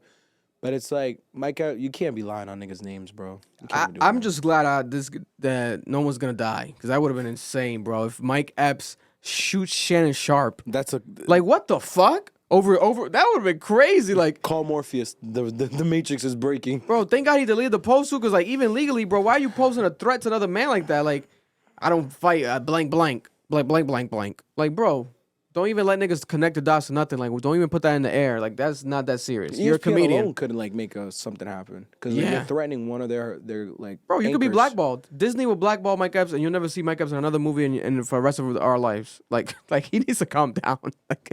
But yeah, so this happened. But moving on, Super Bowl. The Super Bowl is here. Let's talk about everything about the Super Bowl. Super Bowl commercials have happened. We all saw them. There was plenty of commercials happening on the television. The major one was Beyonce. Beyonce announced a new album, Act 2, a Renaissance Act 2, a country album. I think Beyonce doing country music is now going to shift the entire culture. Remember where I said that Drake was hanging out with Morgan Wallen in that music video for what's that song? Fuck my ex. Fuck? I forgot the name of that song. Broke My Heart. The music video. He was hanging out with Morgan Wallen. I'm like, oh, Drake loves doing what niggas don't expect. Like, niggas want him to do a rap album. He didn't do it. Niggas want that again this year. You think you're gonna get that? We're gonna get a country Drake album. A country Drake album. We're gonna get that. Oh, look at this. Beyonce now has a country album coming. This is gonna shift culture. And also think about it. Who's number one that we always say, and I always say would win the fucking president? Taylor Swift. Start off country. Now it's like a pop country, but it's still country. She's a country star essence. Off as a country star. Yeah, her essence is country. How can you compete with that by going country? Lil Nas X dropped. Major artists didn't really dive into the country wave. Newer ones did. They tried. It wasn't on some Lil Nas X shit type of success. But the major artists are now going to get on that country wave. And we're going to see it. And Beyonce is going to lead the pack, it seems like, for this year. But, yeah, Super Bowl commercials were crazy. As far as my favorite one that I saw, I would say the Beyonce one because it was Verizon. Unexpected. She definitely got a bag. But it also showed Beyonce streaming. She was behind a desk streaming. I forgot the name of the stream. I think Beyonce. She has like a nickname for as a streamer name. She has her own streamer name. And there's a real Twitch account. So they're saying that it's like Beyonce is going to actually become a streamer this year. Or she might get a Twitch deal. Because I doubt it's free promotion or for stream her Twitch. album.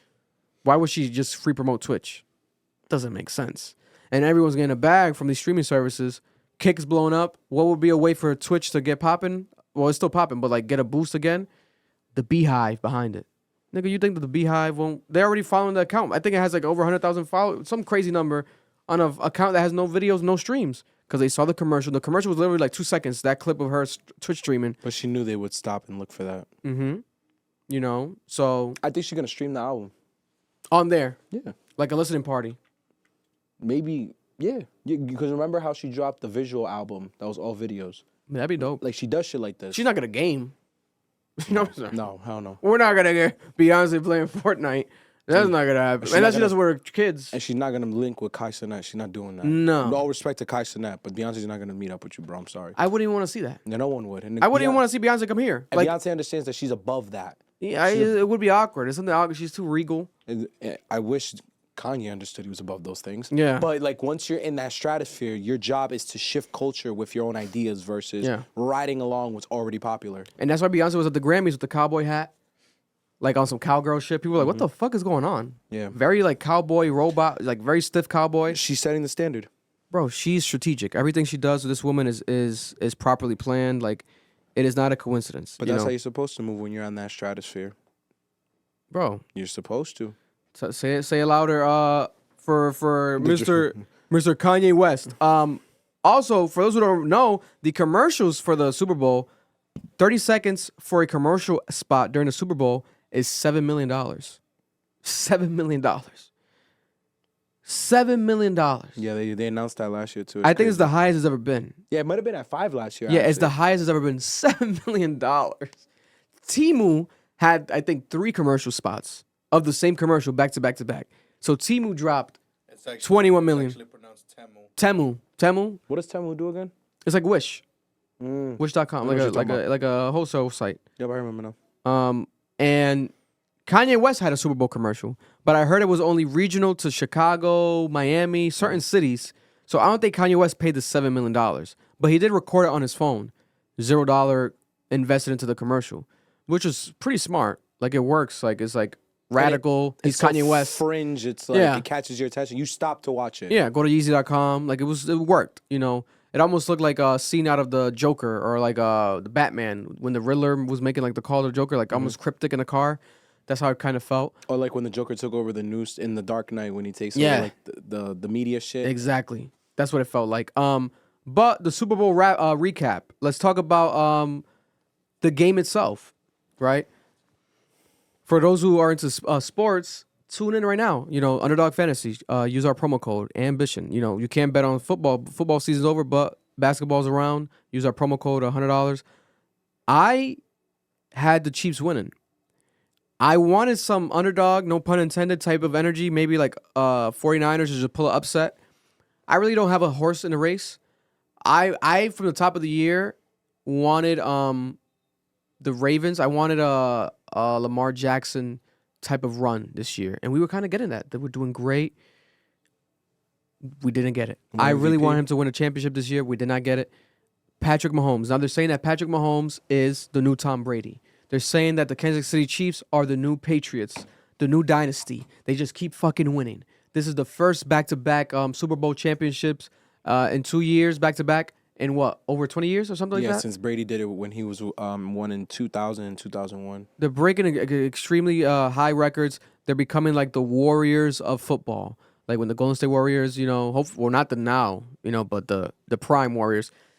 I was predicting. I was telling you guys here, I'm like, yo, Taylor Swift Bowl, scripted, blah, blah, blah. Jokingly, but in reality, I just felt like they had the better, I don't want to say the better team, because technically on paper and everything, 49ers, I think, were the better team.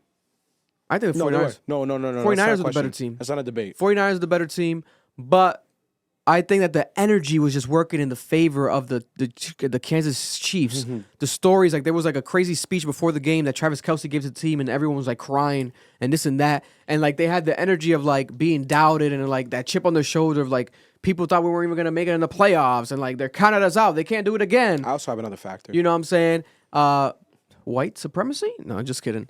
But we'll talk about that a little bit too with the Ice Spice stuff. But I think that the Chiefs, at the end of the day, I don't want to say that they were necessarily the better team. I think luck was really, truly on their side. As far as the 49ers, they didn't even know the rules for overtime. Like, they forgot them. And they were saying, like, they were basically alluding to the idea, like, if they were to have scored a touchdown, they were ready to celebrate. Because they thought that they were just going to win. Bro, even the coach was saying this shit.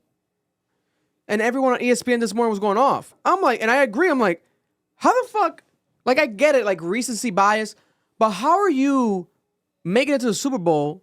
You guys are in the league. How do you not being informed? Like, how did you forget this? I didn't see any of this. At the Super Bowl. I try to stay away from ESPN. That shit was pissing me off. Bro, I was watching this shit. I'm like, yo, these niggas, like, that's sad. That's very sad. They were ready to celebrate. Because remember, they got a field goal. They didn't touch down in the overtime. So they were ready to celebrate after the first, if they were to get us. It's fucking crazy. And then they what they should have done was in reality then score. That was a whole mess, that overtime. But I did like a close game. It was like a boring game to start. I liked it at the like towards the second half because it was like a close game. You know, a lot of wild like situations happening. I hate when it's like a blowout because it's like it feels like what the fuck is this? Like, you know what I'm saying? It definitely people got their money's worth, but it felt also kind of movie-ish, scriptish because it went to overtime, the tying of it. And I kept telling niggas, like, oh, my God, Taylor Swift, playing Taylor Swift music, and then they win. You know what I'm saying? At the last moments, like a comeback type of win, like a movie, you know. But shit like that does happen naturally all the time. Yeah. You know, we can't, you know, I don't think it's really scripted at all. I don't really think so. But I can see people making that argument. How did you feel about it? I wanted the 49ers to win. My boy's a 49ers fan. I've watched them for a couple years now. Kyle Shanahan needs to get fired. Kyle Shanahan is a coach for the 49ers, for those who don't know. Is my water over there? Throw it when you get the chance, more. Kyle Shanahan was the offensive coach for the Falcons when Tom Brady came back 28-3. Is yours? No. Oh, no. I think it's yours. Oh, yeah. But did you just hear that? Yeah. Kyle Shanahan was in charge of the offense that disappeared for an entire half and allowed a 25-point game comeback. Yeah. Kyle Shanahan's offense is garbage. It is horrible. And it's a terrible system. Kyle Shanahan got the ball back 3 times because the defense stopped Patrick Mahomes 3 times. And you know what he decided to do? You have the best running back in football. Yo, Vic, I need you to understand something. Christian McCaffrey is a god. Yeah. His parent, I think his mom is an Olympian, and his dad is an Olympian too. He pees gold. No, he's literally like a god. Like he's a god. Like we call him God. This motherfucker, Christian McCaffrey. A great white. He has had years where he rushed as imagine this. He caught and ran as many yards as he ran as a running back. So that means he's just as good as a running back as he is a wide receiver. Wow. He was supposed to actually win MVP. Everyone wanted him to win it, not not Lamar, because this nigga got 2,000 rushing and receiving yards, and he had more touchdowns than 3 NFL teams. Oh my God. The entire team. Bro, this nigga is a god. This motherfucker Kyle Shanahan knows he has the best running back in the league. and he decided not to run the ball. He's watching the Chiefs blitz. That's what you're talking about when it felt boring. We were losing our minds because we're sitting here and we're like, why are you still trying to throw the ball and having this horrible game if you know they're going to blitz you on every play? Bro, it's ridiculous. So that last play where they kicked the field goal, instead of running the ball on 3rd and 4th, guaranteed first down with Christian McCaffrey, this dumbass nigga Kyle Shanahan decides to throw the ball. They blitz him. It's 4th and 4. So now they have to kick a field goal. This was a true testament of a coach is the difference in football. Yeah. This was terrible play calling. Congratulations to Patrick Mahomes. He is, right now, where he is in his career, he was better than where Tom Brady was. The stats are he's a more efficient person. At this age. At this age, yes. He's more efficient, same amount of Super Bowls, more Super Bowl MVPs than him. I don't think they win anything else after this for a while. Don't doubt him again. They're going to prove you wrong again. It's not even doubting. It's just he's gone. Leaving the team? Travis Kelce's Travis gone. Kelce, you think he's going to retire? It's cooked. He got lucky. He had a good little run. If the time is if there's a time to retire it's for now. Travis Kelce, it's right now because his brother retired. He got Taylor Swift. He got a Super Bowl. Get the fuck out of there. Leave on top. Get her pregnant. Yeah. Do not do what Gronk did. Leave on top. Yeah. Don't be dumb and think you're still good. You're not good, bro. Don't risk an injury. Yes, don't risk a long-term injury. Yeah, because you're old, bro. You're a contact hit QB. You just can't do this anymore. Andy Reid might retire. He's been hinting at retirement for years now. Argument is he got his 3. He's gone. He's old as shit. Does his brother retire? No. Andy Reid's the coach. No, I'm saying, but he has a brother. No, I don't know if he has a brother. I don't know. There's like the Reid brothers. He may have a brother. There's like another coach that's a Reid. The issue is I think he's older than Belichick. My God. He's old as shit, bro. He needs to go. So he's another one. So Mahomes is going to have to go through what Tom Brady did, the rebuild years. Yeah. The other issue is, I agree with you. I wish Lamar had made it. I think that would have been a better Super Bowl. I like Lamar so much. I think they have a fantastic team. I want to see Joe Shiesty with a good that's Joe Burrow, with a good O-line. Because I would love to see him versus Mahomes. I think the AFC is in a great spot. It's going to be very competitive. It's going to be a lot of good contact. Also, I stand this nigga. I love this nigga. This nigga is going to take Patrick Mahomes' money. I'm calling it now. CJ Stroud. CJ Stroud on the Texans is going to demolish the Kansas City Chiefs next season. Watch it happen. I'm calling it now. You think Watch. so? How, bro, CJ Stroud is a generational talent. He had a better rookie, I think. I might be wrong, though. I think he had a better rookie season than Mahomes did. But Mahomes didn't have an official rookie season. He definitely had a better rookie season than Brady. He had, numerically, C.J. Stroud should have won MVP. A lot of people feel that way. Is that he got hurt, so he missed the game. I think that's what happened. But if he played the game, there would have been an argument because he was more of an efficient thrower and he had more passing yards and more touchdowns than Lamar.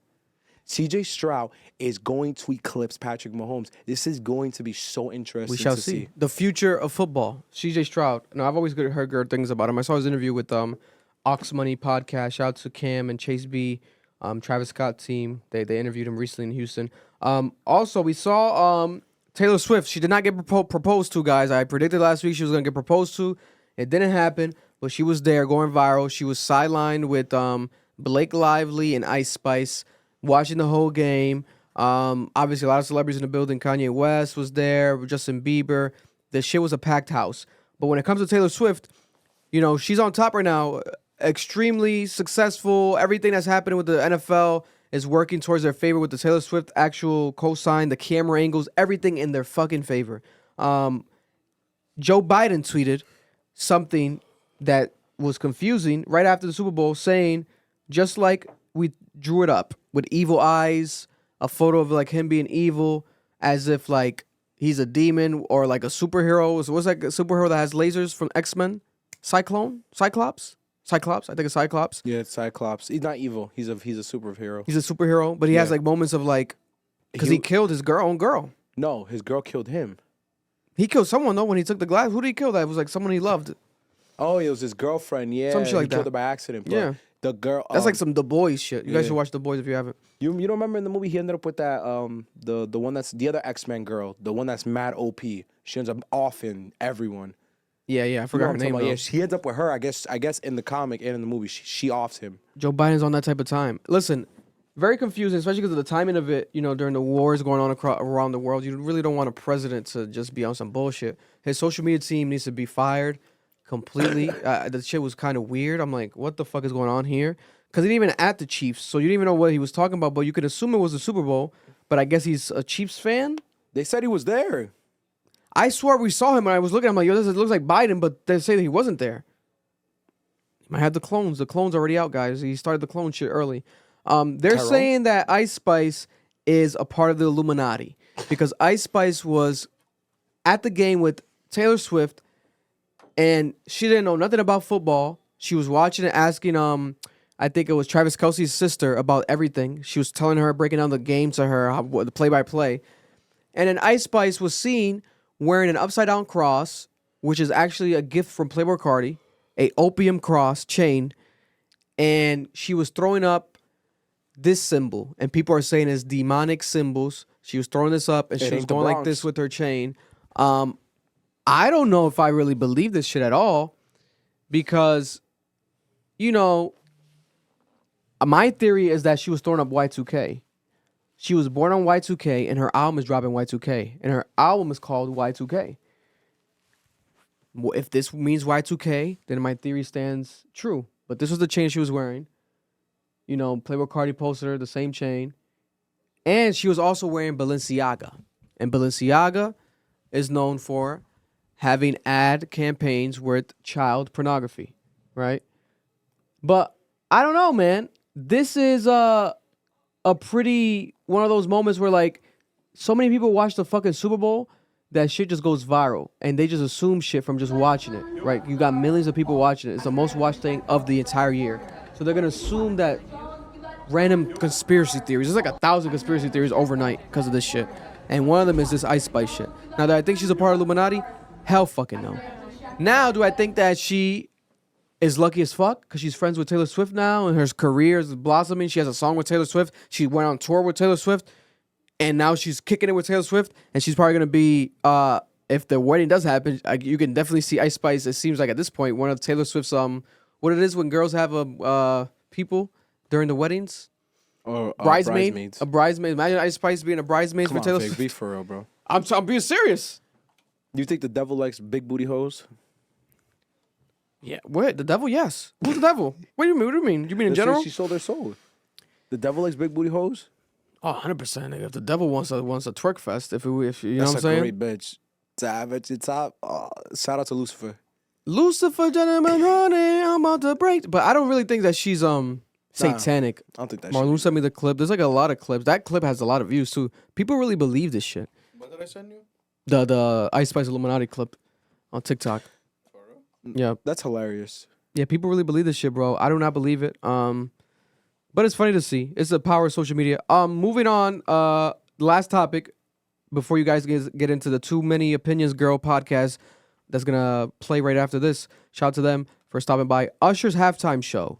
The halftime show that Usher did for the Super Bowl has passed more views, they're saying, than Rihanna's Super Bowl and also Dr. Dre and Snoop Dogg's Super Bowl, with over 30.1 million households, and they're predicting over 120 million people watching it, the Super Bowl. Shocking a lot of people because Rihanna, Dr. Dre, Snoop Dogg are arguably bigger than Usher. But I think Usher is a performer. He can dance, sing. He's a real deal talent. He's like a Michael Jackson, like a Chris Brown. He could do everything. So he has such a loyal fan base that they want to get entertained. They're going to tune in and watch it. They're going to tune in and watch it. Rihanna's performance was amazing because she was pregnant, but we didn't realize that until after. Niggas wasn't watching that shit like, oh, Rihanna's pregnant. I want to watch her pregnant perform. A lot of people didn't like that performance. I didn't like it. And niggas was killing me. Oh, she's pregnant. I fucking respect the fuck out of that. That's powerful to do. But as far as an actual, like, entertainment aspect, it felt lackluster. But now it is iconic because she was pregnant. That's a historic moment to watch in music, pop culture history forever. Usher? Bro. Bro, Usher brought out Jermaine Dupri, and Jermaine Dupri was dressed as a fucking pilgrim. He looked like CeeLo Green. Bro, he's dressed as a pilgrim. And he looked like CeeLo Green. Why was his head shaved like that? What the fuck is going on? Nigga looked like a gumdrop. Bro, it was crazy. And then there was people like in a circus, like background dancers, like flying. A stripper fell and like allegedly was hospitalized after because she broke like a hip or some shit. There was so much shit happening. So much shit happening. You had Ludacris coming out, doing his thing. You had Alicia Keys, which we're gonna talk about with the girls. You can fast forward to that, which, you know, I think, you know, Swiss Beats wanted to quote unquote shoot Drake's airplane out the sky when he was beefing with Drake and allegations of him being with Alicia Keys in the past. Blah blah blah. What are you gonna do to Usher then? You're gonna shoot Drake's plane out the sky? Are we gonna even let Usher take off? Bro, Usher in his make plane? confessions, bro. You know what I'm saying? So it's like, I don't know. Shout out to Swizzy though. Swizzy! But I do think that this halftime performance was top 5 halftime performance in the history of the Super Bowl. Extremely entertaining. Not better than Michael Jackson. Like Charlemagne the God said, you're crazy. Hell no. It's not better than that, Charlemagne. Not better than Beyonce's. Hell no. It's not better than Prince. Not better than Prince in the fucking rain, bro. It rained during Purple Rain, Yeah. bro. God spoke that day. Yeah, that's just crazy. That's crazy. That shit was literally God. But it was fucking phenomenal. It was It's probably number 4. bro. We spoke about it here when we were like Usher's doing the Super Bowl. I'm like, this shit. I'm excited. I'm like, this. Yes, that's someone that should do a Super Bowl. Now, next year, the Super Bowl is gonna be in New Orleans. It's better than the Weekends. It's a hot take. I don't know. We like the weekends. I thought it was better. I don't know. Who are you gonna put in New Orleans? New Orleans Super Bowl. My prediction for halftime show next year. I think it's gonna be Cash Money, You think Lil Wayne? and I think it's gonna be Young Money. Both. Like it's gonna be the all eras because I'm thinking about it. They have to do that. They can't just do Wayne. They can just do Lil Wayne, but they also can just do Drake, and they also can do Nicki. So we're gonna get Wayne, Drake. But why and would you Nicki? start off that way? You have Yeah. to start off with Cash Money, Young Money, the whole thing. Then years later, you get Drake. Years later, you get Nicki. What if we Wayne. get all 3 of them? That's what we're gonna get. But we're gonna get Cash Money, so you're gonna get because you can only do it that way. You're gonna get Birdman. Don't you think that would be too many fucking bleeps, bro? Nah, they can make it work. Nigga. They can make it work. I got that good cushion Because alcohol. the only songs that Lil Wayne ain't gonna be bleeping is like his least favorite, like the ones that people like the least, which is like his more like lovey-dovey ones. Which Bro. obviously he has some bangers. That nigga could go up there and be like, and just sing, and I'm single, and I'm gonna sing with him. Bro, I think it's gonna happen. I think the first song that's gonna open the show is gonna be a Hot Boy song. The Hot Boys That'd be reunite. insane. The Hot Boys reunite. Yo, You know what I'm imagine it's saying? the 2 Chainz and Lil Wayne song, Titty Boy. Forgot what Duffel Bag Boy. Yeah. Hell no, they ain't playing that shit, bro. That shit is hard, though. It's hard, but you gotta That's like. a classic. Well, you gotta think about it. You gotta squeeze That's a lot of Titty shit. Boy. You gotta squeeze a lot of shit in there. That's They- still I don't that's think a they're New gonna put Orleans Duffel classic, Boy. bro. I'd rather than play Tyga. I hope Tyga gets Rack City. Nah, let's stop. Rack City, bitch. Rack That's City. what we have to consider. They're gonna be catering to the South, not us. They're not. Yeah, gonna- yeah. If they do this legit, they're doing the South music. So Because that's we- what Usher did. He catered to Atlanta. That's He what killed I'm that saying. shit. He killed that shit. Jermaine Dupri, Ludacris by his side. Wayne Who else? might- Little John. Yep. But I'm telling you, and he said it, Atlanta. Yeah. He shout out Atlanta. I turned the world to Atlanta. Atlanta. Some shit. I brought the world to Atlanta. I brought Atlanta to the world. No 120 million people watching. Let me ask you a question. If it ever and when the Super Bowl ends up in Atlanta, who are you picking to do that Super Bowl show? I already know who I'm picking. I would love to hear you guys think. Outkast. Oh, you thinking the same thing? You gotta do Outkast, bro. If not, it's Future. It's one of the two. It can't be anyone else. Last night I was playing Outkast by mistake, but it was because I pressed the Super Bowl playlist. Bro, that's one. Their music is some of the most like played music in football, Madden, everything. Outkast songs. Outkast would have to do it. But they'd have to like take a pill and like get the energy up. Outkast would do it, and Outkast would do Dungeon Family. So like they'll probably bring out Future, like anyone Killer from the Mike. Dungeon Family, Killer Yeah. Mike. They'll probably bring out people from like their old crew bloodlines. They probably would bring out that. That would be dope. But I would see that happening. It might be a thing where it's like it goes over the generations and it Yeah. ends with Future. Listen, it's tough, man. It's tough. I'm excited. will it be Taylor Swift? There's already rumors saying it's gonna be Taylor It Swift. shouldn't be Taylor Swift. Taylor Swift's not even from New Orleans. There's an actual megastar from New Orleans. But sometimes they don't cater to the city. Because the weekend, that shit wasn't in Toronto, was it? No. No. I don't even There's gotta look it up. there's I know it football wasn't. team in Toronto. It wasn't in Toronto. It was in what year was that? 2021? Probably LA. It was San Because Francisco. wasn't that nigga driving around? No, San Francisco. It was Okay, California. I think it was it was LA because it was the LA Rams he did it for. Yep, Yeah. that was their Super Bowl. Bro, so Yep. they don't really have to cater. They can. It's up to Jay-Z. He decided to cater this year with Atlanta, Usher. You know what I'm saying? But no, they even do it in Atlanta. So They what did am I in talking Nevada. about? What the fuck am I talking? What are we talking about then? I think they will do New Orleans though. I think you have You to. think do they would do it for Wayne? Yeah, I don't know what the fuck you guys are talking Yeah, You what know the why- fuck? You know why? What the fuck are we talking about? You know why I think they're gonna do it for Wayne? It felt like it was in Atlanta watching that shit. I think here's the thing. I think Jay-Z's considering age. Some of these niggas getting old. So he might actually do Outkast just because their clock is ticking on how well they can perform publicly. That's another thing we have to consider. I don't think Taylor Swift's gonna perform for a while. She's too young, bro. She's still in her career. Why would you do it? Nah, nigga, but I thought that about the weekend. That's valid. Nigga, in what world does the weekend perform at the Super Bowl before Usher? That shit was crazy. I It didn't make sense. What's the metric here? What are they deciding this off of? See, I don't know. You know, technically, weekend was hot. So if it's about hotness, okay. Usher was hot technically with the Vegas residency. He was popping. That makes sense. So next year, Rihanna makes no sense. Rihanna, the only thing that makes sense is you're a Rock Nation Rock artist. Nation. But next year, I think it might be Taylor. Unfortunately, If it's I Taylor, want it I'll to be be here. Cash Money, Young Money, but it might be Taylor Swift. Yeah, They might do it just to appease the whites. yeah. But there we have it. That's the podcast. Now here's the rest with the ladies from Too Many Opinions. We love you guys. Appreciate you guys. Enjoy the rest of the show. We are here with very special guest in the building. When it comes to Rhode Island, especially relationship podcasts, I believe, in my opinion, the most popular one right now, the #1 Rhode Island podcasters when it comes to relationship content. And they happen to be two lovely women, ladies, and they're here. They stopped by the Too Many Opinions podcast. Introduce yourselves to the people. Round of applause real quick as well. I'm Sarah, and I'm one of the co-hosts. And I'm Jeannie, one of the only other co-hosts. So, ladies, you know, a couple things to talk about. I definitely want to get, especially the females' perspective on a couple things that, you know, newsworthy, but also just in general when it comes to the state of Rhode Island. But give the people a bit of a background. I definitely want to introduce our audience to who you are, because I definitely respect what you guys, girls, are doing.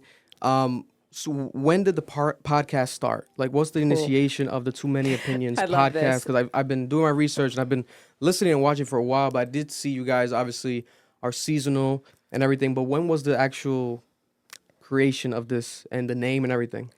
So first of all, it started with 4 girls, right? Yep, that was the original podcast. That was the original podcast. What was the name? The Girls in the City. That's how it started, Yep. right? Okay. And then, you know, things happen. We're still cool with the girls, but they decided that they couldn't do it anymore. And so it just became a me and Sarah thing. And I'm Yep. like, we need to change the vibe. We need to change the name. So we were going down so many freaking names. And then It was a rabbit hole, and then we just ended up here with Too Many Opinions. There's 2 of us, and we definitely have a lot of opinions. So, so we're like, oh, this is perfect for us. And I think it was kind of like a thing where Jeannie and I just looked at each other like, yeah, you want to do this? And she was like, yeah. And I'm like, all right, let's get to it. Yep. And then we just started investing and building our brand. The rebrand definitely helped. And I would say just like consistent content and recording and a lot of sleepless nights definitely that's how helped we us. became this. Yeah.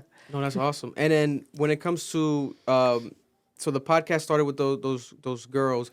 So do they podcast still? Do they still have anything going? Like when it comes to like podcasting? I know sometimes people just like branch off and do similar things. So I think for our situation, it was more of like the work and the hustle behind it. So Yeah. it was more of like a hobby Yeah, to yeah. our other co-hosts at that time.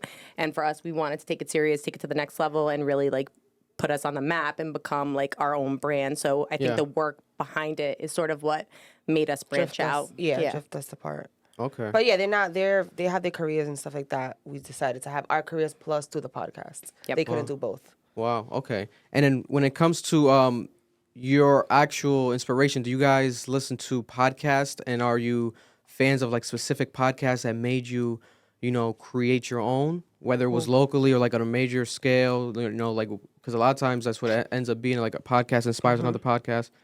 To be honest, no. I feel like I kind of had a vision, and I always, since I was like a younger woman, I always wanted like a platform to speak and engage with other women and help them through experiences.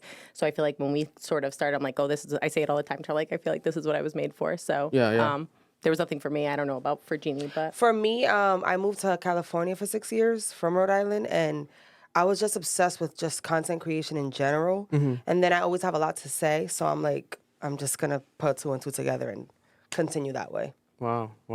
And then now, what is the plan with the podcast? Are you guys going to continue doing it seasonal? Do you guys see yourself doing stuff more? You obviously have becoming more and more popular. Do you see changing anything up at all? Or what's the plans with the podcast currently?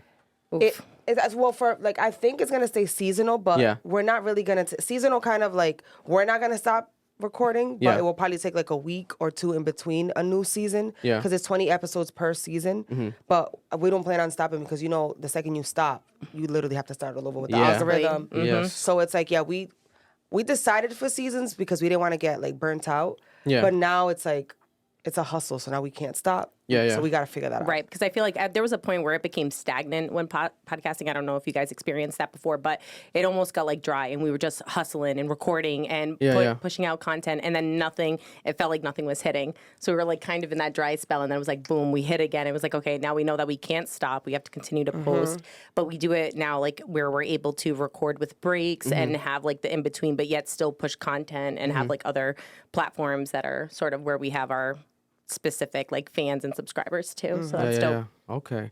And let's get a bit, I guess, spicier. To get into it, we're ready. I'm so corny. That sounded crazy. But when it comes to you have a child. Yeah, I gotta calm down. But right now in the current headlines, obviously, first off, happy Valentine's Day for those out there this week, Valentine's Day week. But you know, someone's gonna have a very interesting Valentine's Day date. It's going to be Alicia Keys and Swiss Beats. I would love to get both of your opinions on this. So this is breaking news stories. We were talking about it actually earlier off camera. So Usher obviously did the Super Bowl. Yep. The halftime show was amazing. But Usher has been going viral, you know, I would say in the past 2 years for, you know, basically people jokingly saying he's Mr. Steal Your Girl, you know, and he's been saying it, you know, since I think 2001, true player for real, you know, don't keep your lady around me. But at the actual Vegas residency, he's been doing it at every show. You know, it's like a gimmick to take, you know, celebrities, you know, partner, whatever that's there, girlfriend, wife. And it went most viral with Keke Palmer. You know, Keke Palmer one blew up because it was like, oh, she was very receptive of it. You know, and the man, her baby daddy, now they're not together. They broke up. He was tweeting at from home, going crazy and this and that. So Usher has been infamous for this, right? But when it comes to him and Alicia Keys, there was rumors of them dating in the past. I'm not sure if it ever was properly confirmed, but they obviously have the classic My Boo song together. So people knew that hopefully he's going to bring her out for halftime show. He brings her out, and now the internet is going crazy because of the moment of actual embrace between them. Is very sensual. You know, multiple moments of him, you know, like kind of caressing her butt and like, you know. And waist, crazy. So right away people were like, what the hell's going on? Swiss Beats, even myself, I'm like, Swiss Beats, you gotta resolve this. You gotta talk to Usher. But then the same day, yesterday, it was breaking news that Usher was now married. I think he filed for like an actual wedding license with his girlfriend. So now it's like, the timing of all this is like, is it real? Is it really happening? But on top of that, we have Swiss Beats responding saying that he's basically fine with it. You know, like you guys are focusing on the wrong thing. We're keeping it positive vibes over here. But I'm not sure if he was trying to cover it up and still was mad. Maybe he was obviously in on it, you know, producing this show.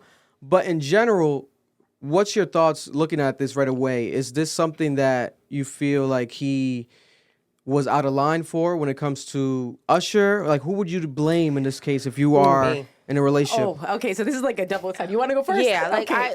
When it comes to Usher and Alicia Keys, I'm not talking about like other people doing this. Yeah. It's pure entertainment. Yeah. Immediately I started, I was like, oh, but in my quickly my brain was like, it's just entertainment. And just the kind of people that they are, I don't really care about Usher, but maybe Alicia Keys is more like a serious kind of girl. If it was like somebody else, I would have been like, that's fishy. But you could tell that was off a show. And clearly, after her husband came out and said something, he was definitely in on it. Like, she's not gonna do anything to.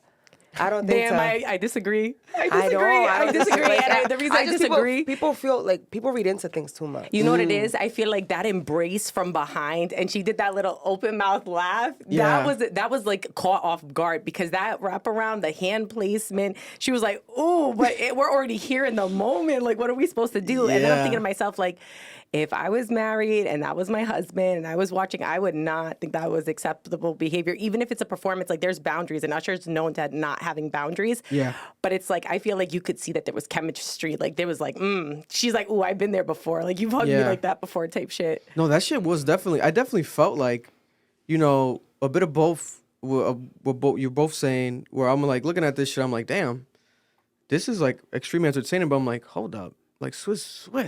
Fuck. Like, I started feeling weird. I'm like, and we know Swiss Beats on a personal level because he was like, I think the first celebrity that like showed love to us on YouTube. Him and Alicia Keys, Yeah, because we did a reaction to Alicia Keys' album, and then Swiss Beats DM'd us years ago when we were starting the channel, saying he was watching it with her in bed and like she was emotional, this and that, you know, because it was her album.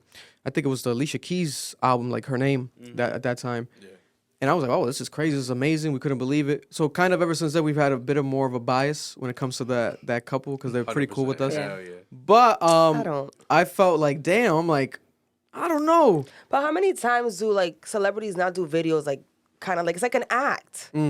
You're in videos. I feel like in the My Boo video, they were doing that too. Like they were. I feel like they were really boozed. That song was written about. Yeah, that was the rumor. That was the rumor. Yeah. But I think she was with Swiss Beats already for that video. I'm not gonna spill the tea on Alicia, but I just feel like knowing the kind of woman that she is. If it was somebody else, I would have been like, okay, but I don't know. But I don't think she had control. That's why it threw me off. I take her as a very serious woman, so the fact that shit went down, I was like, Swizzy, I don't know, bro. I feel like it's because she's reserved, and I think you could see it in her face, like that. Like, she was caught off guard, but she had to also embrace it. She didn't have a choice in that moment, because if she would have made a scene and like pushed it off, then it would have been bad publicity right there on the stage. But I agree. I feel like Swiss came out with his statement today because it was like, I have no choice. It already happened, so I gotta embrace it. That's a secure man and his wife. You don't give a damn. I don't know. But that shit, man. How would you feel if that was your wife? I would feel horrible because my thing is like, there's so many people watching the Super Bowl, right? So you get the international element. And Usher this year, I think the record broke, or it was like one of the most watched ones ever, but it was most watched than the Rihanna one, then the Snoop Dogg one, Dr. Dre one. So then everyone's watching this, right? So then you're gonna create, you know, these people in their mind watching this all around the world are gonna create their narratives instantaneously, right? And you don't really want that energy to be out there, and it's gonna live online forever, right? But then at the same time, if this was strategic, the only way this would make sense to me is if Swiss Beats was like in rehearsals with them, maybe it was his idea. I'm sure he was. You know what I'm saying? But there's something about it that made me feel like if he kissed her, I feel like she would have like gone for it too. No way. I swear to God. I think so. I swear to God. I think so. That I swear to God. Behind, that was like she looked back. She was like, ooh. No way. I feel like she almost wanted him to kiss her. He does it with every woman that he goes. It's like it's a part of his act. I feel like not with Keke Palmer, not with was it her? Who was her? Was it he her? Performs, he has a song with her too. I don't know, like the performance with like her, even her solo ways. Like you didn't see him all over her, and if he was gonna capitalize, she's like super anybody, young though. Yeah, Keke Palmer though. She's not that young girl. She's like our age. There was like real chemistry with Alicia and Swiss. You guys are reading into it. What do you think? What are you thinking over there? What are you thinking over there? You're scheming on some thoughts. What are you thinking? Let them know. All right. So number one is this. I agree. If it's like this is just performative, they're both artists. They did it in the video too. So My Boo video, if you watch it, they did that same thing. Yeah. So people are saying like, oh, you're just bringing us back to that moment. Exactly. Whatever, which is cool. But I want everyone listening to understand this. Yo, if you are my shorty, I mean, this is us now. Like these are not entertainers no more. These are normal people. Yo, you not gonna be at levels. And I'm on IG at home living my best life. And I see you get embraced by some club promoter, some random nigga in the section. No, I'm going to every club. I know you're at levels, but I want to ruin everyone's night. And I'm airing it out, bro. And I'm airing out levels 2. And I'm gonna wait for you to come out. I'm gonna explain to you why you fucked up. See, that's different. If you was to ask me if that was to happen, then that's different. But them, no.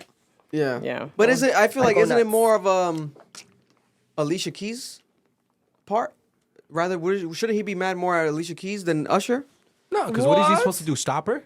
Hell no. He's supposed to just push that nigga off? She could have done a little dip and swerve, like a doo-doo-doo. Nah, bro. She's professional. Usher's gay. Like, what are we talking about here, bro? He's not gay. He's gay. He got married. It doesn't matter. What do you mean? Yo, mad gay niggas is married. Birdie's done a few things with Diddy. Thank you. I don't know. That's been rumors that he's been like bisexual. But Diddy's, that's a different topic. Diddy's spicy on his own. But bro, there's mad shit about what they were doing when he was young, bro.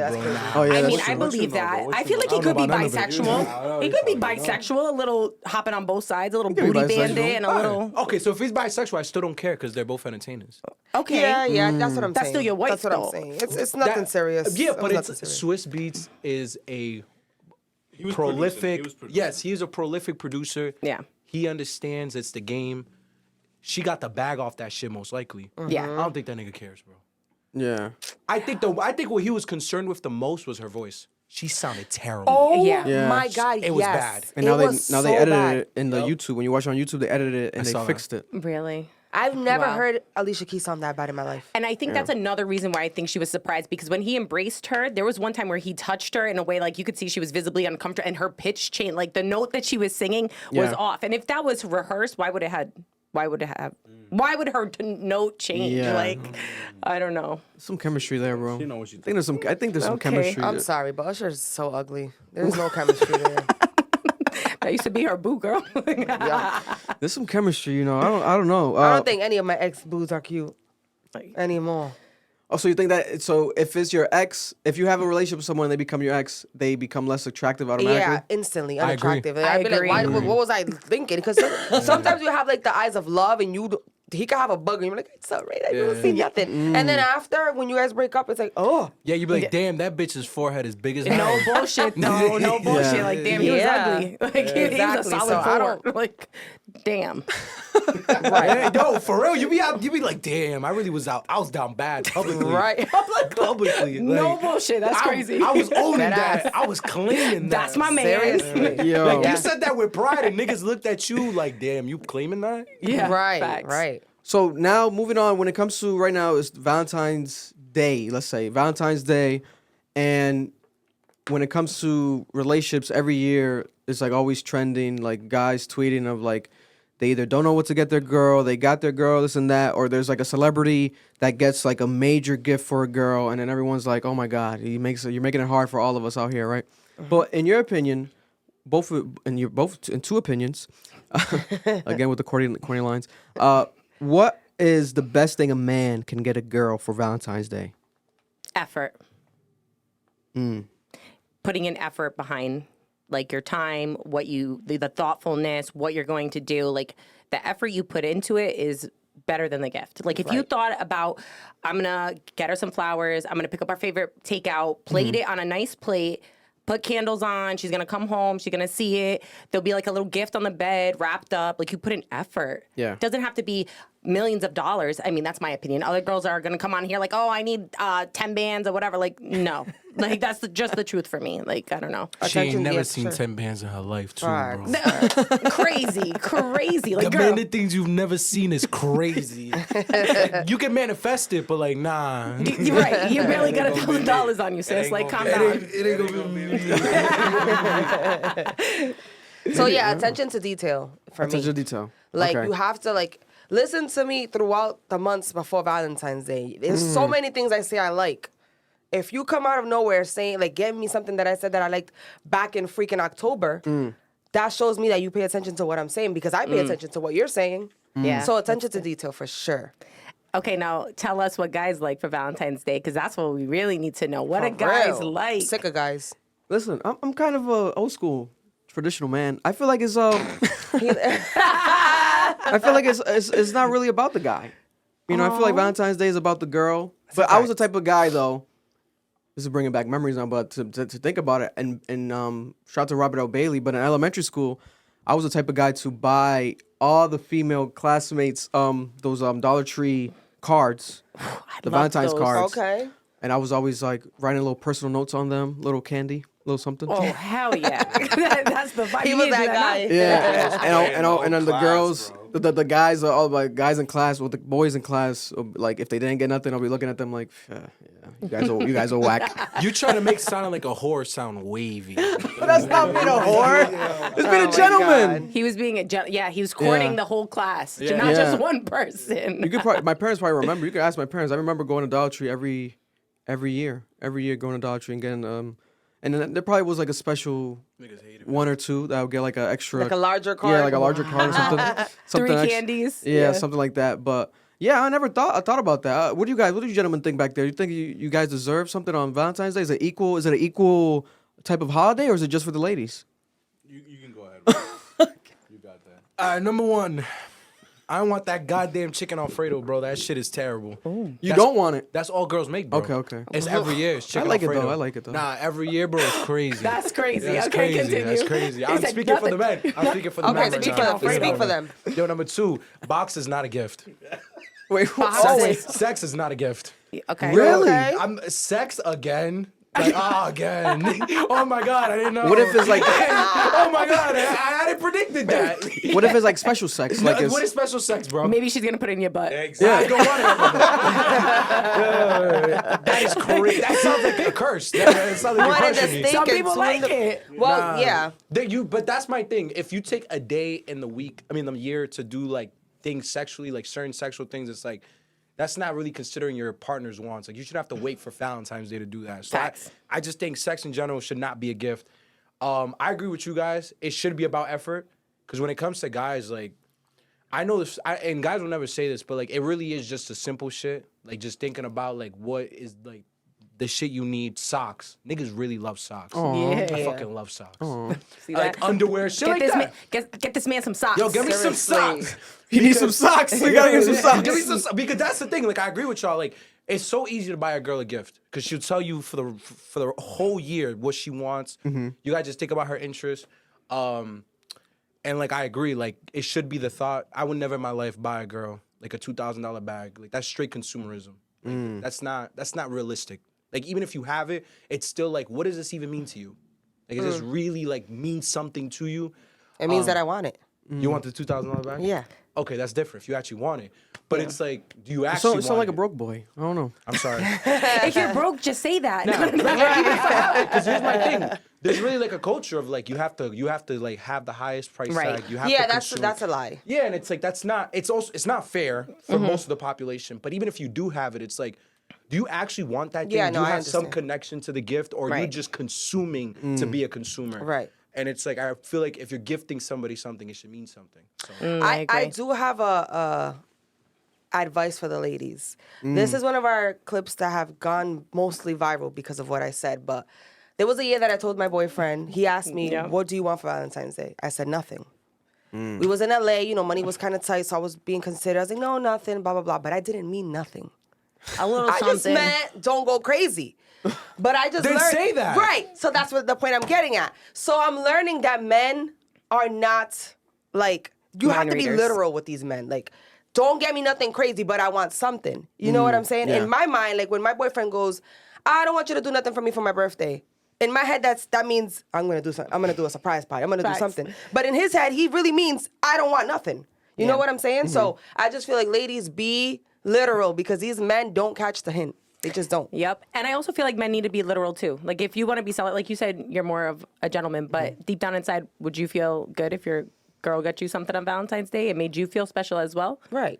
Because I feel like men also need to be honest. It's okay to want to feel appreciated and loved by your partner. Right. Especially if you've been together. Yeah, I've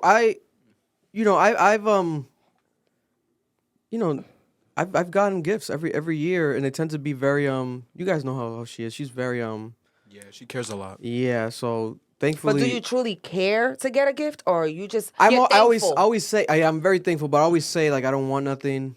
I'm really that type because I'd rather do something for her. But then if I'm too busy, there's been years where I'll mess up and like not plan nothing, or if the reservations are booked everywhere, like always fucking up with some bullshit. But yeah, I've never been the type to really want. If it happens, I'm very thankful. Like, I'm appreciative of it, you know. But yeah, I agree with that sentiment though, because I think my mother's very much like that. She'll be like, she doesn't want nothing. She didn't for her birthday doesn't want to go nowhere. But then if my dad doesn't do nothing or take her nowhere, she's like, what the fuck, you really do nothing? He's like, but you say you didn't want to do nothing. You guys don't love me. It's the element of surprise that we want, though. I shouldn't have to tell you to plan a date. Yeah, right. I see that. I can see that. You know what I'm saying? Like, it's a double-sided sword. Like, you want your man to give you effort, initiative, or your girl to give you effort, initiative, right? Yeah. But at the same time, you don't want to give them the whole handbook, because then it's like, I'm planning the date for me. Yeah. And then you're just, picking me up, paying? Yeah. No, and that's fair. I understand, like, you have to understand your partner, but there has to be some communication. Because, like, in your situation, if I'm in that situation and my shorty says nothing, then I'm assuming she understands. Niggas is kind of down bad. So she's being as nice as possible and being like, yo, you don't even have to worry about it. I'm going to respect the situation. Right. Because some girls won't respect the situation. They'll just expect you to make it happen. Absolutely. But, like, putting on my favorite movie and popping some popcorn doesn't take money. Nah, I agree. You know what I'm saying? Damn, lather it up. It's the effort. And I agree, but I feel like, and I'm not saying this for you guys. No. I'm saying this for all women. So, like, you can have that expectation that you'd want, you know, your partner to understand you and do things spontaneously off of that understanding. But I promise you, women don't do that. And I've even seen that. Because I'm the type of person, like, you could tell me some shit a year ago, and I'm going to give you a gift off what you told me. Fire. Like, you could be like, I'll give you an example. I knew a girl. She, like, this is so weird. She like watching fungus grow on her like IG reels, like her stories. Okay. Yeah, like it was a page she followed and everything. So I got her tickets to a museum to go see it in Boston, like the actual fungus museum. Fire. But that's so nice. Yeah, but like that's like consideration. I don't think women do that. I've rarely seen. I've rarely seen. Listen, I have to agree with him because of the way society is built right now. We have been the way the men have reduced the standard, coached women to basically just do things for money. That has changed their mentality on what's needed in a relationship, which is why 9 out of 10 relationships don't work, because women are over here with the mindset, oh, money, someone's better, money. Like, that's always the mindset nowadays. It's always someone better. Whereas back in the day, it was like, oh, be appreciative, be thoughtful, be kind, be caring. And now it's just like, use him for what he got. Take the money, run. Like, and I think that's a part of the problem. Why women are like that. If a woman is not paying attention to you, it's because she don't give a damn about you. And she don't like you. Period. Because there's no such thing as a woman not like digging you and not paying attention to your wants and needs. There's no way. That she's just not into you. Period. Like that's just because that's all we are. That's what we're made up of. That's who we are. Like we're born with that. Like we want to do that for emotion. our men. Yeah. So if you're not, if you meet a girl that's not in, she ain't into you, bro. But I think that's what it is. I know so. Hold on. Because I had that argument. I thought that too, and then someone said something to me that really made me think about it. Is it that they don't care about you, or is it that they have a different way that they show love, and it's not in line with what you think? Because I know a girl who literally only shows love by spending money. It's the sickest thing in the world. It's a love language. Yeah. It's her love language. It could be a traumatic, like a trauma-based. Yeah. Or her values are just aligned with money, which is problematic, but that's how she shows her love. So that doesn't mean she doesn't love you. It's just that's the only way she yeah, knows there how should to be love love you. languages, but for the most part, women pay attention to detail. I mean, at least the circle of friends around me. Yeah, the people that we hang with are like that. But I feel like you get the Sukianas of the world. Oh yeah, you like get the gold Cardi diggers. Bs. You get those girls who are basically idolized by young women. Yeah, and they're raising the younger generation is coming in, and they're seeing this, and there's not enough people like us being really broadcasted to the people to show like, okay, no, this is still cool. This is the right thing to do. It's okay to show your partner love, and that's sort of what's happening is that those people are idolized, which is get the bag, get the money, and be out. Because I'm be real, she's not like the girls who idolize Ari Fletcher. They literally like will post on Twitter the things they do for their boyfriend. And someone made this joke one day, and they said women do things for their boyfriend that they like. Like they literally, like this girl did this whole setup where like she had their photos hanging on balloons in the fucking hotel room. I'm like, that nigga did not want that shit. I promise you, that nigga did not want that hotel room. He did not want those photos hanging up. He don't give a fuck about them photos. He forgot who took them. He forgot where they took them. Yo, I promise you, don't give a fuck. So that's why, like, I think that generation, I think she's right. Like, that generation of women have really come up and like, it's very individualistic, and it's very like, I need the money. For IG. Yeah, I show love in the way that I think I should be loved versus trying to understand the other person and love them the way they that's want to the be problem. Yep. Moving on, another question I wanted to ask you ladies. When it comes to dating in Rhode Island, right? We are going to launch soon a dating show out of Rhode Island for the YouTube channel. Nice. But it's because of the fact that there's a trend every time we interview people out in the streets. We ask them, specifically the ladies, they always say that dating in Rhode Island sucks. What's your opinion on this, and do you agree? And if so, it doesn't have to be necessarily even based on your own experience, maybe just your friend groups, you know, because you both are born and raised in Rhode Island, right? Pretty much. Pretty much, yeah. Yeah, I'm from Massachusetts, Seekonk, but yeah. Okay, so when it comes to the perspective of dating in Rhode Island sucking, what's your takes on this? They are absolutely 100% correct. It's terrible out here. It's terrible. It's like so terrible that it's sad. It's like so terrible that if you have a bad boyfriend, you consider just staying with him because it's gonna be worse. Like it's oh my it's bad. God, that's crazy. It is. The streets are tough. The streets are tough right now. I feel like values just aren't aligned. People don't want the same thing. You could have dated right. Rhode Island's so small, you don't know who dated who, or somebody dated this person. But for me, I feel like the true thing is like the core values of like what the future holds. Nobody's really thinking about that. It's just right now what feels good, what looks good, who looks good, and there's no like substance, purpose, connection. And it's just hard. It's hard. And that's everywhere. Yeah. It's everywhere. It's not only Rhode Island. It's just the world today is disgusting. Like, but especially in Rhode Island, that's and when ridiculous. it comes to Rhode Island, is it more of a regional thing? Like, is there like a city of men? Like, are men worse in a specific city in Rhode Island than any other city, or is it just an overall state thing? Well, I wouldn't date no one from Pawtucket. I have a boyfriend, but I wouldn't date no one from Pawtucket, CF, that area in general. But like Providence is disgusting too. It's just, I just feel like the vibe, the swag, everything about that side of town is just. Sorry, Pawtucket people, but it is what it is. It's just not it. It's oh not my God. It is. She's cooking. She's coming. She's cooking. She's coming in hot right now. She's cooking. Oh my Jeannie's off the ledge. Low key. She said, "I would have dated nobody from Pawtucket, nobody from CF." Just rattled it off. Straight Pawtucket, up. bottom of the barrel. You know me and my bucket niggas gonna be in that under that comment section like, oh fuck. Oh yeah, they're gonna come for me. But look at like every.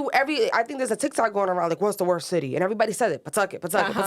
Everyone, it's the truth. How about you, Sarah? What do you think? Is it a city thing or no? I would say. Be honest, Sarah. Okay, so Providence is probably the worst because everybody comes here, and all the local Providence boys just think that they're men, think that they are top tier, and they are just. Mediocre average, and I say that not in a bad way, not degrading, not looks, not this, but most men don't have the men mentality of wanting to go out and work, wanting to hustle, wanting to get bread. Like everybody's just cool being aloe vera or like, you know what I mean? Smoking hookah, blowing in the camera, but yet nobody's over here watching how to make money or whatever.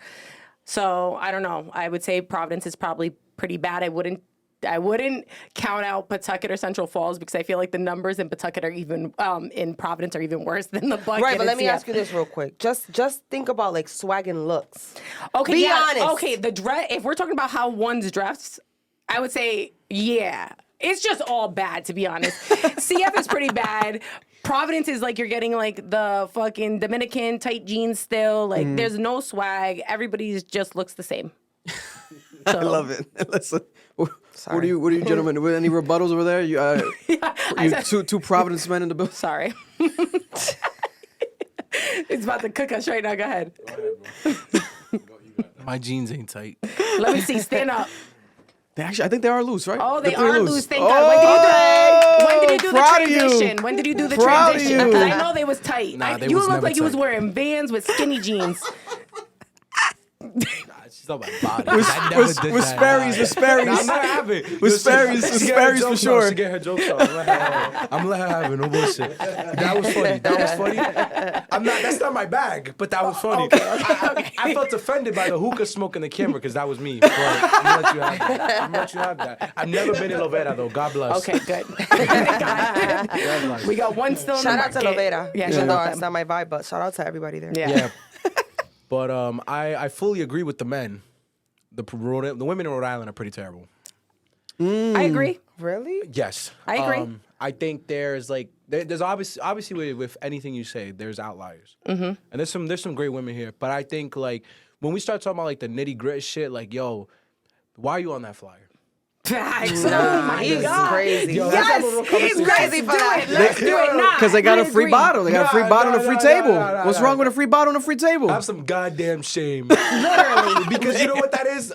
Yo, you on a club flyer in Providence, Rhode Island. That's 13 bodies on your list right there. You got 13 bodies. That's 13 bodies at 13. I'm sorry. I don't make the rules. That's written. That's God. It's already. Sometimes they put a girl on there for their birthday. Nah, that's a little different. All right. I'm talking about the girls that Fuck that. Ain't nobody give a fuck about your birthday like that. You ain't that special, bullshit. bitch. You know what's Fuck crazy outta though? I feel like you're right. I feel like the women here have just been. It's like BBL Central. It's without a doubt. That's like a Dominican birthmark at this point. Right. Yeah. Bottle That's a girls, coming of age. Yeah. Bottle girls, BBLs, and flyers. Like that's what we got. And it's unfortunate. Everybody has more substance than that, but that's just what I they always think, capitalize like, on. what's gonna happen when we get old? With the bottle girls. They're gonna be over there with the wrinkles. Sure. Like I swear, yeah, get your body done. But if I'm gonna get my body done, I'm gonna do something with that. Like I gotta make money. So obviously, they're trying. The good way. I'm not gonna go out here doing crazy shit, but I'm gonna do. I don't know, more than just to become. I'm not gonna get my body done to become a bottle girl. Is what I'm trying to say. Right. Thank you. So, but I'll tell you this, because I worked nightlife. I was a hookero for a little bit. I'll tell you this straight up. Stripping sometimes. Yeah, stripping sometimes. The reason why I trash the idea of being on a flyer is because I know what it means to be on a flyer. I know what it means to be a bottle girl. If you're on a flyer and it's not your birthday, even if it is your birthday, sometimes you're most likely fucking one of the promoters. What? Swear to God. I have never heard that in my life. I'm not surprised. I'm telling you. I'm not surprised. Just from working because I used to work at Roxy's as a bartender, so I'm not even surprised by that. I did not know that. Because the thing is, you know the promoters, you're cool with them, you talk them all the time, which is not God bless, that's on you. Mm-hmm. But that's not gonna be my wife. On top of that, if you're a bottle girl, you're constantly facing sexual harassment. Mm-hmm. That is the foundation of nightlife. These niggas is grabbing your ass. They're talking to you crazy. I'm gonna let you know right now, my wife will never work nightlife because if I have to be at home and I see a video of a nigga trying to grab her ass, I'm going in there and I'm ruining everyone's night. I'm ruining her tips. But I feel like Fuck the bag. They kind of know what they're getting themselves into. Without a doubt. So. Which is their life. God bless. Absolutely. Enjoy. But you will not be my queen. You're not the one that's going to be. I'm not coming home to you. Facts. I feel that. I will meet you in the back lobby of the club. She's not coming home to you either. No, I know she's not. But I want you to know that the club promoters are the same thing. Looking at male club promoters are the same thing. Like bottom barrel. Same concept. Same concept. Bottom barrel. So you don't think that there's like one good girl that's a bottle girl? Because I don't think that's true. I don't think that's true. Yo, I have friends that are bottle girls that are not whores. Yeah. Damn, you guys are crazy. We're all looking at you. Nah, I don't think. I was trying to think think. so. I was trying to, because no bullshit, every good girl I know, I'm not going to use the word good girl. I feel like that's misogynistic. Every girl who does not want to be sexually assaulted that I know. Wouldn't do that shit. Yeah, they don't do it. The money's good though, and The money is good. Depends. I feel that. It's not that hard. If you look good. If you look good. You ain't gonna get Listen, no money. there's a lot of botch stuff going on in Get your these body done. streets, and they still be walking around like it's top 10. Also, here's my thing. I would literally do like an Usher's confession about my experience of nightlife. Because I'm telling you right now, like, the nightlife reality of a bottle girl is like really sleeping with the owner.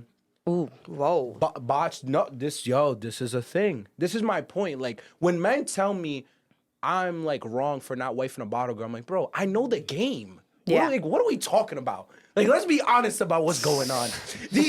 I'm not gonna wife someone that when she goes to work, she either getting ran by the boss, she getting ran by the promoter, or she getting sexually assaulted by somebody. Now, obviously, there'd be girls that like they got a boyfriend, they make it clear they're not going home with tips like that. You're right. 100%. 100% you're right. The ones going home with the bag are the ones just taking everything. They're getting a little squeeze, a little feel. They're getting fucking out. And I feel bad for them because you shouldn't be sexually assaulted. That sounds like hell. It sounds like hell. But guess what they see? Money, money, money, money. They're like, okay, I still got my clothes on, but you're gonna grab my ass or grab a titty, but I'm making money, money, money. That's what I'm saying about society. If we take out and women start having like more of their values again, and I'm not saying they're all valueless, but it's like if we look at the big picture, Not a lot. Like, would you go and do that? No. Me neither. Like, I'm not. I don't got the body for it either. I so mean, no. that, aside from that, me neither. But like, I would not put myself in that position. So yeah, no, I don't have the tolerance for that shit at all. So. Facts. That's why I left, because I have values. Yo, at one point, like you want to know what happens to older women who get their bodies done and don't get out of the state? Go to VL on a Sunday. Oh no bullshit though. Yo, that's that. Cause yo, I had a 32-year-old, no 33. Nigga, I'm 24 at the time. So he grabbed the shit out of my neck, and like trying to be sexual, and I'm like, yo, I make hookahs. You gotta stop. Like, I'm uncomfortable. Police. Like, I want to follow. So you never left with a bottle girl? No, I don't know. I'm not like that. You don't. Okay. First off, you never sleep. You don't shit where you work. You don't do Say it that. again. Right. That's crazy. You don't. I don't. That's the code. That's the code of value. Yeah, because Like, it's funny because there were people shitting when they worked and it ruined the whole work environment. Yep. Yeah, for sure. But like you can't, bro. I'm telling you, like when that shorty grabbed my neck, I quit a few weeks after that because that shit bothered me. Bro, because that sounds like an HR it's situation. Not funny, though. That's the problem. You guys making a joke. funny. He was literally yoked up. I was nigga. I felt sexually assaulted, bro. You look She's wise like, come though. here, baby. Bring me the hookah. She was like You look older than your age. You look. that's cool. You're a She wise said, if you don't bring man. my hookah right Crazy. now, I'm a fold you in half. Because that's the thing, we be tolerating shit as niggas because you're just supposed to. Because I worked at Terra Luna too. There was people talk to you crazy, bro. And I'm like, bro, these bitches talking crazy, and I'm a nigga, bro. If I was a woman, oh my god, that should be terrifying, bro. Moving on though, for our guests, when it comes to the top clips I saw on your social media, especially I think on both on TikTok and Instagram, your top viewed videos, all three have to do with the concept of begging in relationships. So, what is your take again to remind those who haven't heard it yet when it comes to the Too Many Opinions opinion on begging in relationships, and if it's okay for a partner to beg for another partner to do something or to behave a certain way? What's your take on this? Oh, that's a good one. Okay.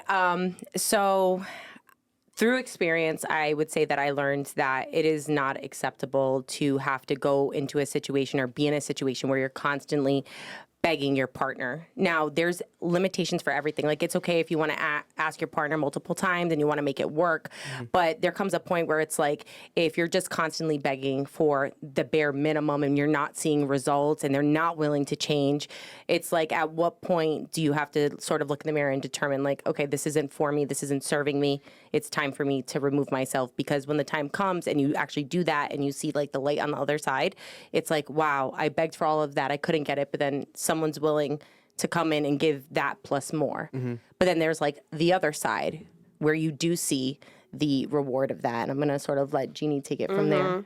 I just feel like do what's true to you. One of the clips that went viral was me saying that I don't think women should feel bad if they did beg. I feel like you have a lot of friends that you go to and they're like, oh, you should have been left them, you should have been done that. But it's like, as soon as you're in those shoes, things flip. You know what I'm saying? So I feel like do what's best for you and your mental health. Obviously, don't stay in a relationship years and waste your time, because as women, we have biological time clocks that men don't. But I also feel like if you feel like you should fight for your relationship, fight for it and don't feel bad about it. Agreed. Boundaries. What do you think over there, Noel? This guy always has a great take on. Nah, yeah, because I saw the Vic showed me that video. Yeah. I like completely disagreed with what y'all saying. I'm sorry. Which part? The whole premise of no, because I get what you guys are saying. You shouldn't regret your past decisions. But no, you should not fight for certain relationships. Certain relationships. I think a lot of them. Because here's my thing: if someone doesn't respect you and they're showing you they don't love you, you leave. And that's hard, though. I get that's hard. I think that also has a lot to do with just your inability to love yourself enough to put yourself first. And I agree. At one point, you're absolutely right. Yes, Marlo's about to break his neck over there, shaking it. God damn. And I'm gonna give you guys context. So my sister raised me, and I was raised amongst her friends. And my sister's she has like 4 years on me. So they always like taught me what it means to respect a woman. So like, if a man is cheating on you, if a man is not doing the things you're telling him to do and he's just not doing it, and that obviously goes for men too when it comes to women, you leave. Like, that's what you're supposed to do. Because if you have a bad friend and your friend doesn't do right by you, you leave. Right. Yeah. Because they're being a bad friend. So I don't understand why that changes just because you're in a relationship. Like, I think when it comes to cheating, it's very different. why is that? Because if it's cheating, then I agree, you leave. If that's what your prerogative is, to leave. But there's certain situations in relationship that is not about cheating. It's just about different topics. Okay, so give me an example where you would stay and fight. I can't think of an example right now. I feel like, okay, I have one. Like if, for example, if you have a boyfriend he's been good to you, but things get boring. And you tell him, like, can you take me on dates, or can you do this, or can you do that? But he's just like, maybe he's depressed, or maybe he's going through shit. He's just not in that mindset. You think I should just go up and leave him just because he's going through a season in his life? And because I'm not happy right now? That happens a lot. No. I know some examples like this right now in my mind. Right, like you can't just, because there's so much whack men in this life that, like, I'd rather sit and fight, not forever. I'm not gonna sit there and fight you forever, but I wanna at least help you get out of that funk or fight for a good relationship, because that's still a good man. It's just he's going through some shit right now. Okay. You know what I'm saying? You just don't go up and leave because you're not happy. That's selfish. And I think that's a very valuable point that she just gave. Like, some relationships are worth fighting for, especially if they've been good for a majority of the time. Right. And if there's just a season of bad time, then it's like, okay, we need to figure out, we both need to take some time, or we need to go together, get therapy, do whatever. But if you're in a situation where, like one of my clip shows, where I was basically begging for love, attention, communication, touch, you name it, like I was begging for it, and like it just wasn't being received.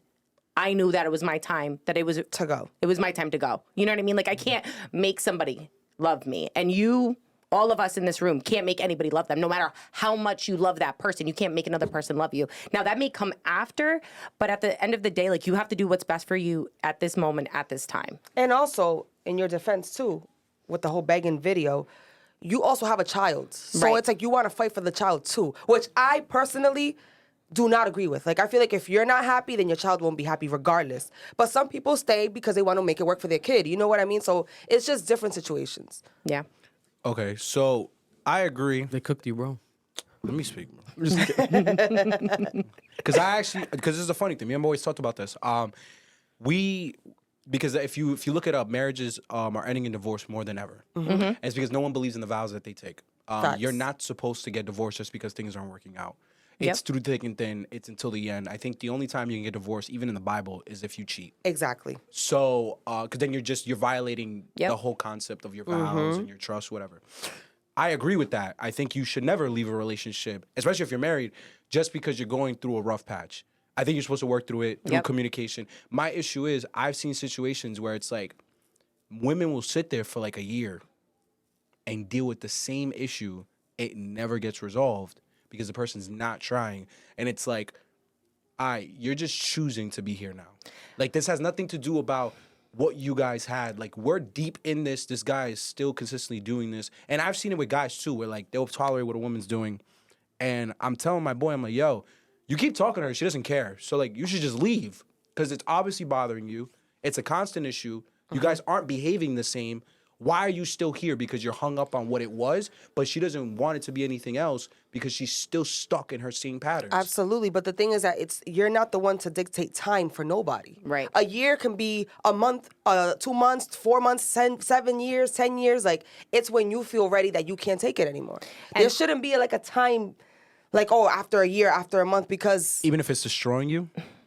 Then that's on you because you like to be destroyed, obviously. Like, that's what I'm saying. You don't... But that's my point. Depends. Like, that's my point. It depends. When you have your breaking point, that's your breaking point, and there's no time limit to that. Because my point is a very fine line between I'm tolerating this and I'm making it work and I'm trying to solve it versus it's destroying my mental health and it's causing delays in other parts of my life. That's what I'm getting at. Because I've seen that where it's like it's taking away from the person. I'm like, you should leave because it's destroying you. Right. And I think the problem is that when love is involved, love conquers all. So you might be destroyed, but you could be destroyed as a person, but your love for someone, we're meant to love. We are creatures of love. God created Adam and Eve. We are meant for love. So it's like when you love somebody and you create a connection and you envision a life, a foundation, a family, a future with this person, yeah, it's easy to say to up and leave, but you've already mapped out your life. So it's like you have to fight through those. Maybe a year, maybe 6 months, maybe 2 months, maybe 3 years. You have to go through that until you've reached your absolute capacity of like, okay, this really isn't going to change. And the only person who can really tell you that it's not going to change is yourself. You got to look yourself in the mirror and be like, you've dealt with this for X amount of days, X amount of months.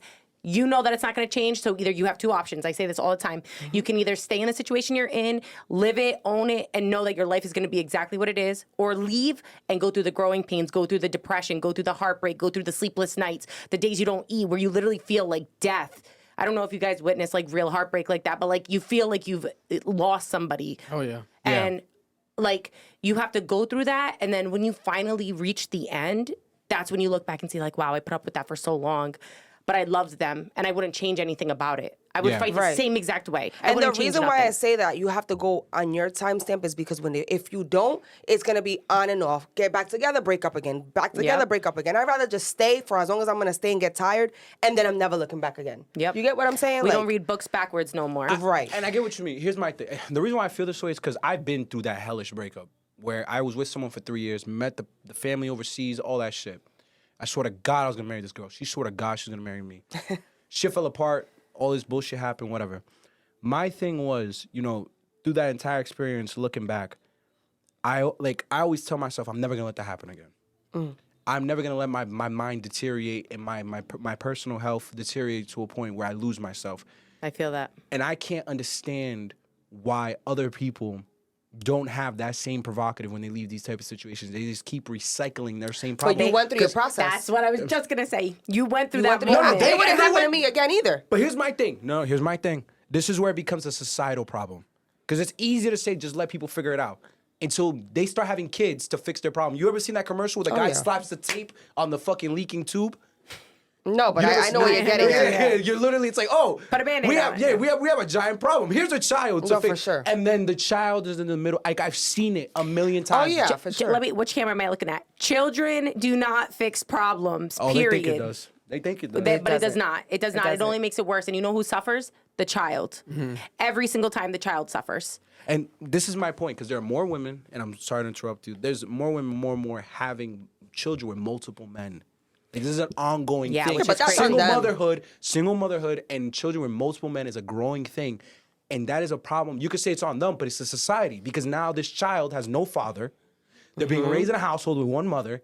And it's not healthy. Like, there is no community. It's so individualistic. And it's very, I want to be with this person, so I'm gonna have a child, hopefully hoping they stay. Like, no, that's not logical. Like, but in 2024, if you're still doing that, I don't know which camera is. Like, you're a dumbass. Cause come on, like who don't know that? And that's what I'm saying. We need that personal responsibility. Absolutely, personal responsibility, and men also need to do better because women are getting pregnant because of men. I agree. So if you, it's both sides. It's both sides, but at the end of the day, men are they're the ones. They're impregnating. Yes. Right. So it's like, men, if you do not want to be having kids or you do not want to act like a father, go get a vasectomy. Go figure out what you need to do. Have condoms on you at all time. Like, this is the problem. Right, is that men don't want responsibility. And all the responsibility always falls on the women. We gotta use birth control. We gotta do this. We gotta do that. And nothing's ever on them. God forbid someone goes and gets rid of a pregnancy, then it's like, oh, you know what I mean? Like, it's just a crazy, I've never experienced that. You know what I mean? But it's like, I can just imagine what it is on the other hand, where it's like,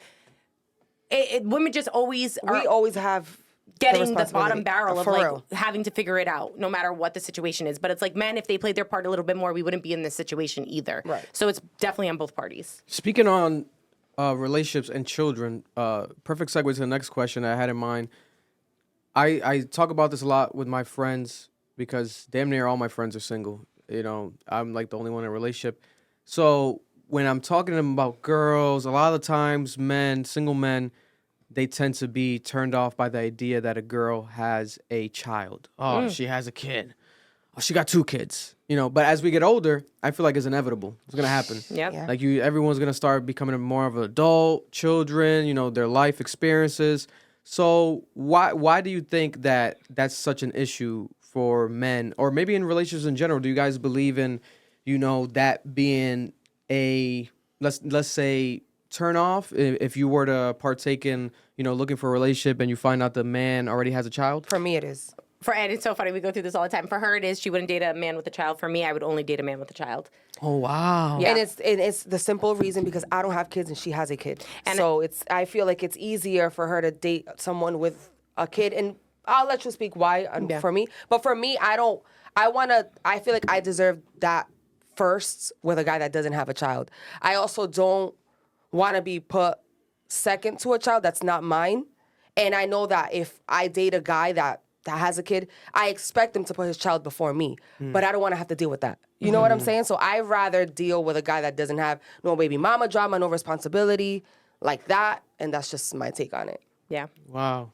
I could see that. I could definitely see that, especially because it makes sense from that perspective where, like, there's no, especially if you have, I feel like with any child, but a man, let's say specifically who has like a daughter, you know, I feel like you're more emotionally attached with the child, and you know, you're always there, and that's your princess, so you're definitely not going to give, you know, a girl that you're getting to know the time of day. But maybe it's more of attention. Maybe it depends more on the age as well. Maybe if it's like an older child, you know, do you think the age factor matters with a child? I don't think it's about attention. It's just responsibilities. Like, oh, I have to do this with my kids today, and it's like, damn, I gotta stay home because now he gotta go. But if it was my daughter, we could do it as a family. You know what I'm saying? Like, I expect the guy to be there for his kid more than his girlfriend. I would hope so. Right. But it's just something that I don't want to. It's a selfish thing where I just don't want to be part of that.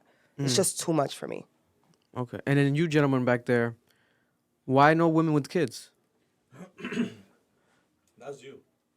I don't care if they have a child. That's fine. Nice. I don't care if they have a child. 2 kids, that's a little bit more different. That's a lot more to handle, especially if it's 2 different baby daddies. I'm good off of all of that. I don't want none of that fucking drama. Crazy. I'm good. If it's just one child, I don't really care. That doesn't bother me. Unless she got a fucking crazy ass baby daddy, that's something, again, I'm not trying to deal with that. Because I ain't got nothing to do with y'all fucking issues and shit like that. I'm just here for shorty. I'm cool with the kid. I have nieces and nephews, so, like, I love kids. I don't got no issues with that. That's dope. You know what I'm saying? So, I don't know about you, though. Vic asked that because he already knew my answer. I don't date women with kids. Only because I grew up in a very broken household where both my parents should have split up before I was even born. And Facts, because I feel the same. They had no business being together, bro. That shit was hell on earth. It was death. So I always tell myself, you know, if I have a kid, I want them to be raised, you know, with both their parents in their home. Because I just feel like even if you're a great stepdad, like, you're still not the dad. Right. And that idea of, like, you know, the dad exists. Because the dad can come whenever he wants. He still has rights. Like, that's the other thing people don't understand. Unless you're going to court, that father still has rights to that child. So you have to deal with that factor. You have to deal with his existence. And I'll be real with you, I'm not dealing with a bitch-ass nigga. I'm not dealing with a bitch-ass nigga that wants to come in and out and be weird and be here and not be here and just, you know, play around with the kids' emotions. Like, that's something. Or the discipline part, too. Like, you don't want to discipline someone else's kid. Yeah, like I'm weird. I'm not doing all that. That's, Right. that shit is crazy. You know what I think is so good that you just said is that you wouldn't want to raise a child in a broken home because of what you experienced. But let me tell you that you could do everything the right way. You could go get married, literally be in love, have a child, and then shit still go sideways. Yeah. You know what I mean? That very much happens. And I say that because I know. And the reason why I would only date someone with a child is because of what you said, that, and Jeannie too, like, you guys don't want to deal with the responsibility of taking care of a child, disciplining them, having them come first. But if I was to date someone with a child, they're going to understand more than someone who doesn't. Like, they're not going to be questioning me. Oh, you have no time for me. Well, yeah, I'm a mother to my son. I have to raise him, and I can't just go I'm dating you today. Like, come on in, come on, meet my son.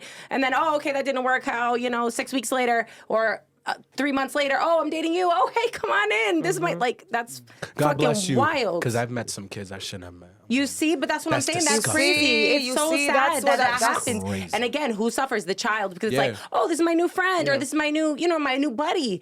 3 months later, oh, we don't like them anymore. They're gone. We're adamant about that on our podcast. I do not let that shit go. We're so it's adamant. Like, if I ever dated a guy, if I was to I fell in love with this man and he has a kid, I am not meeting that kid till I'm meeting the mother. Right. I'm not until I don't sit down with the mother and figure out, you guys are really done? How would you like me to, like, express, like, how, if your son's bad, what do you want me to do? Do you want me to call you? Do you know what I'm saying? Like, until I don't meet that other parent, I don't want to meet your child. Yeah. It's just like that. Like, there has to be boundaries, and I feel like we need to do better as a society for our children. 'cause that's and crazy. raising children. Like, it takes a village, but we need to just do better all around. Like, we cannot just be bringing every Tom, Dick, and Harry around your kid because you want happiness. You should have figured that out. You know what I mean? Like, I don't know what to tell you. Yeah, no, that's just I get chills thinking. 'Cause I've heard stories. It's like you gotta. Do you have children? Yeah, I have a son. I have a son, the Dope. Ocean. He's 2 years old right now. Oh, So that's cute. dope. My son's 2.5. Yeah, 2 years old. So, yeah, I would.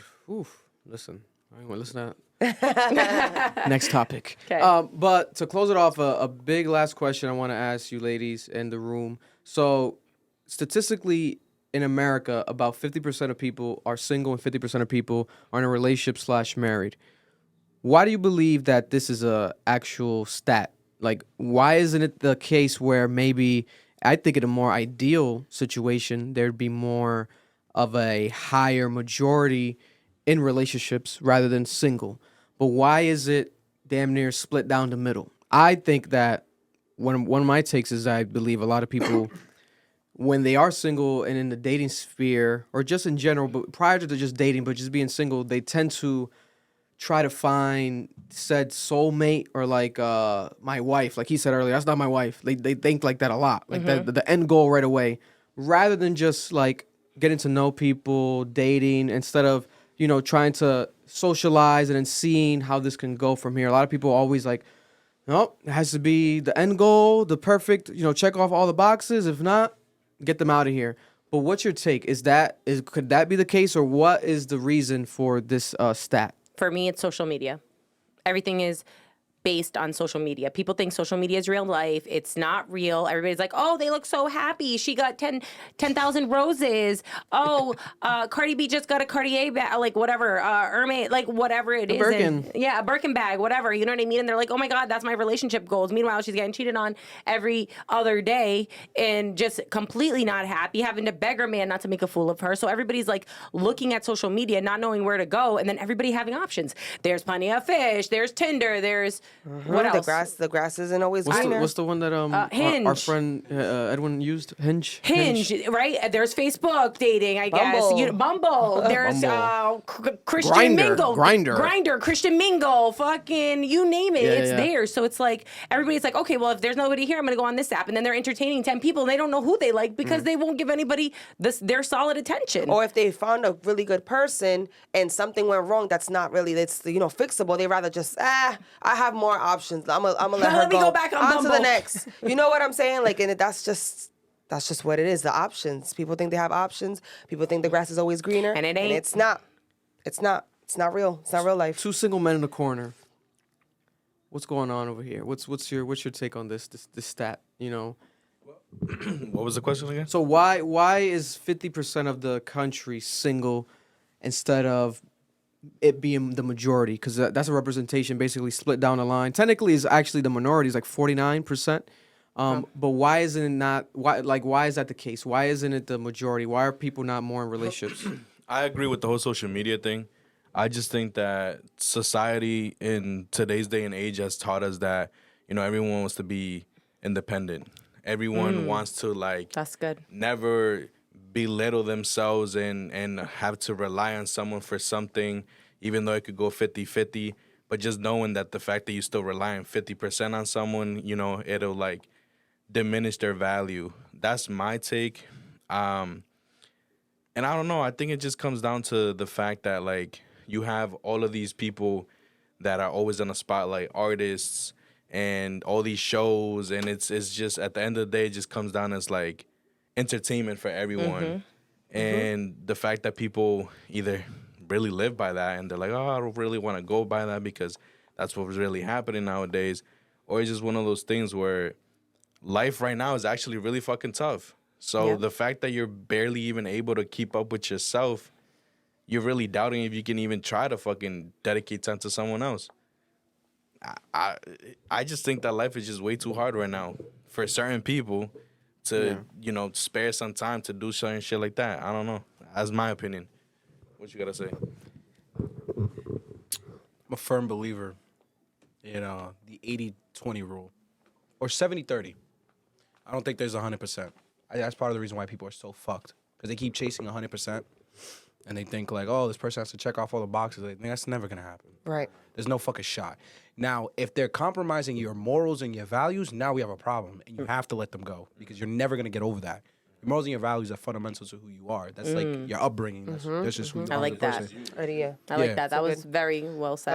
That was good. That was good. Because I've had to say that to people. Yeah. I'm just like, yo, like you can't be with that person. They're literally fundamentally different from you. Yeah.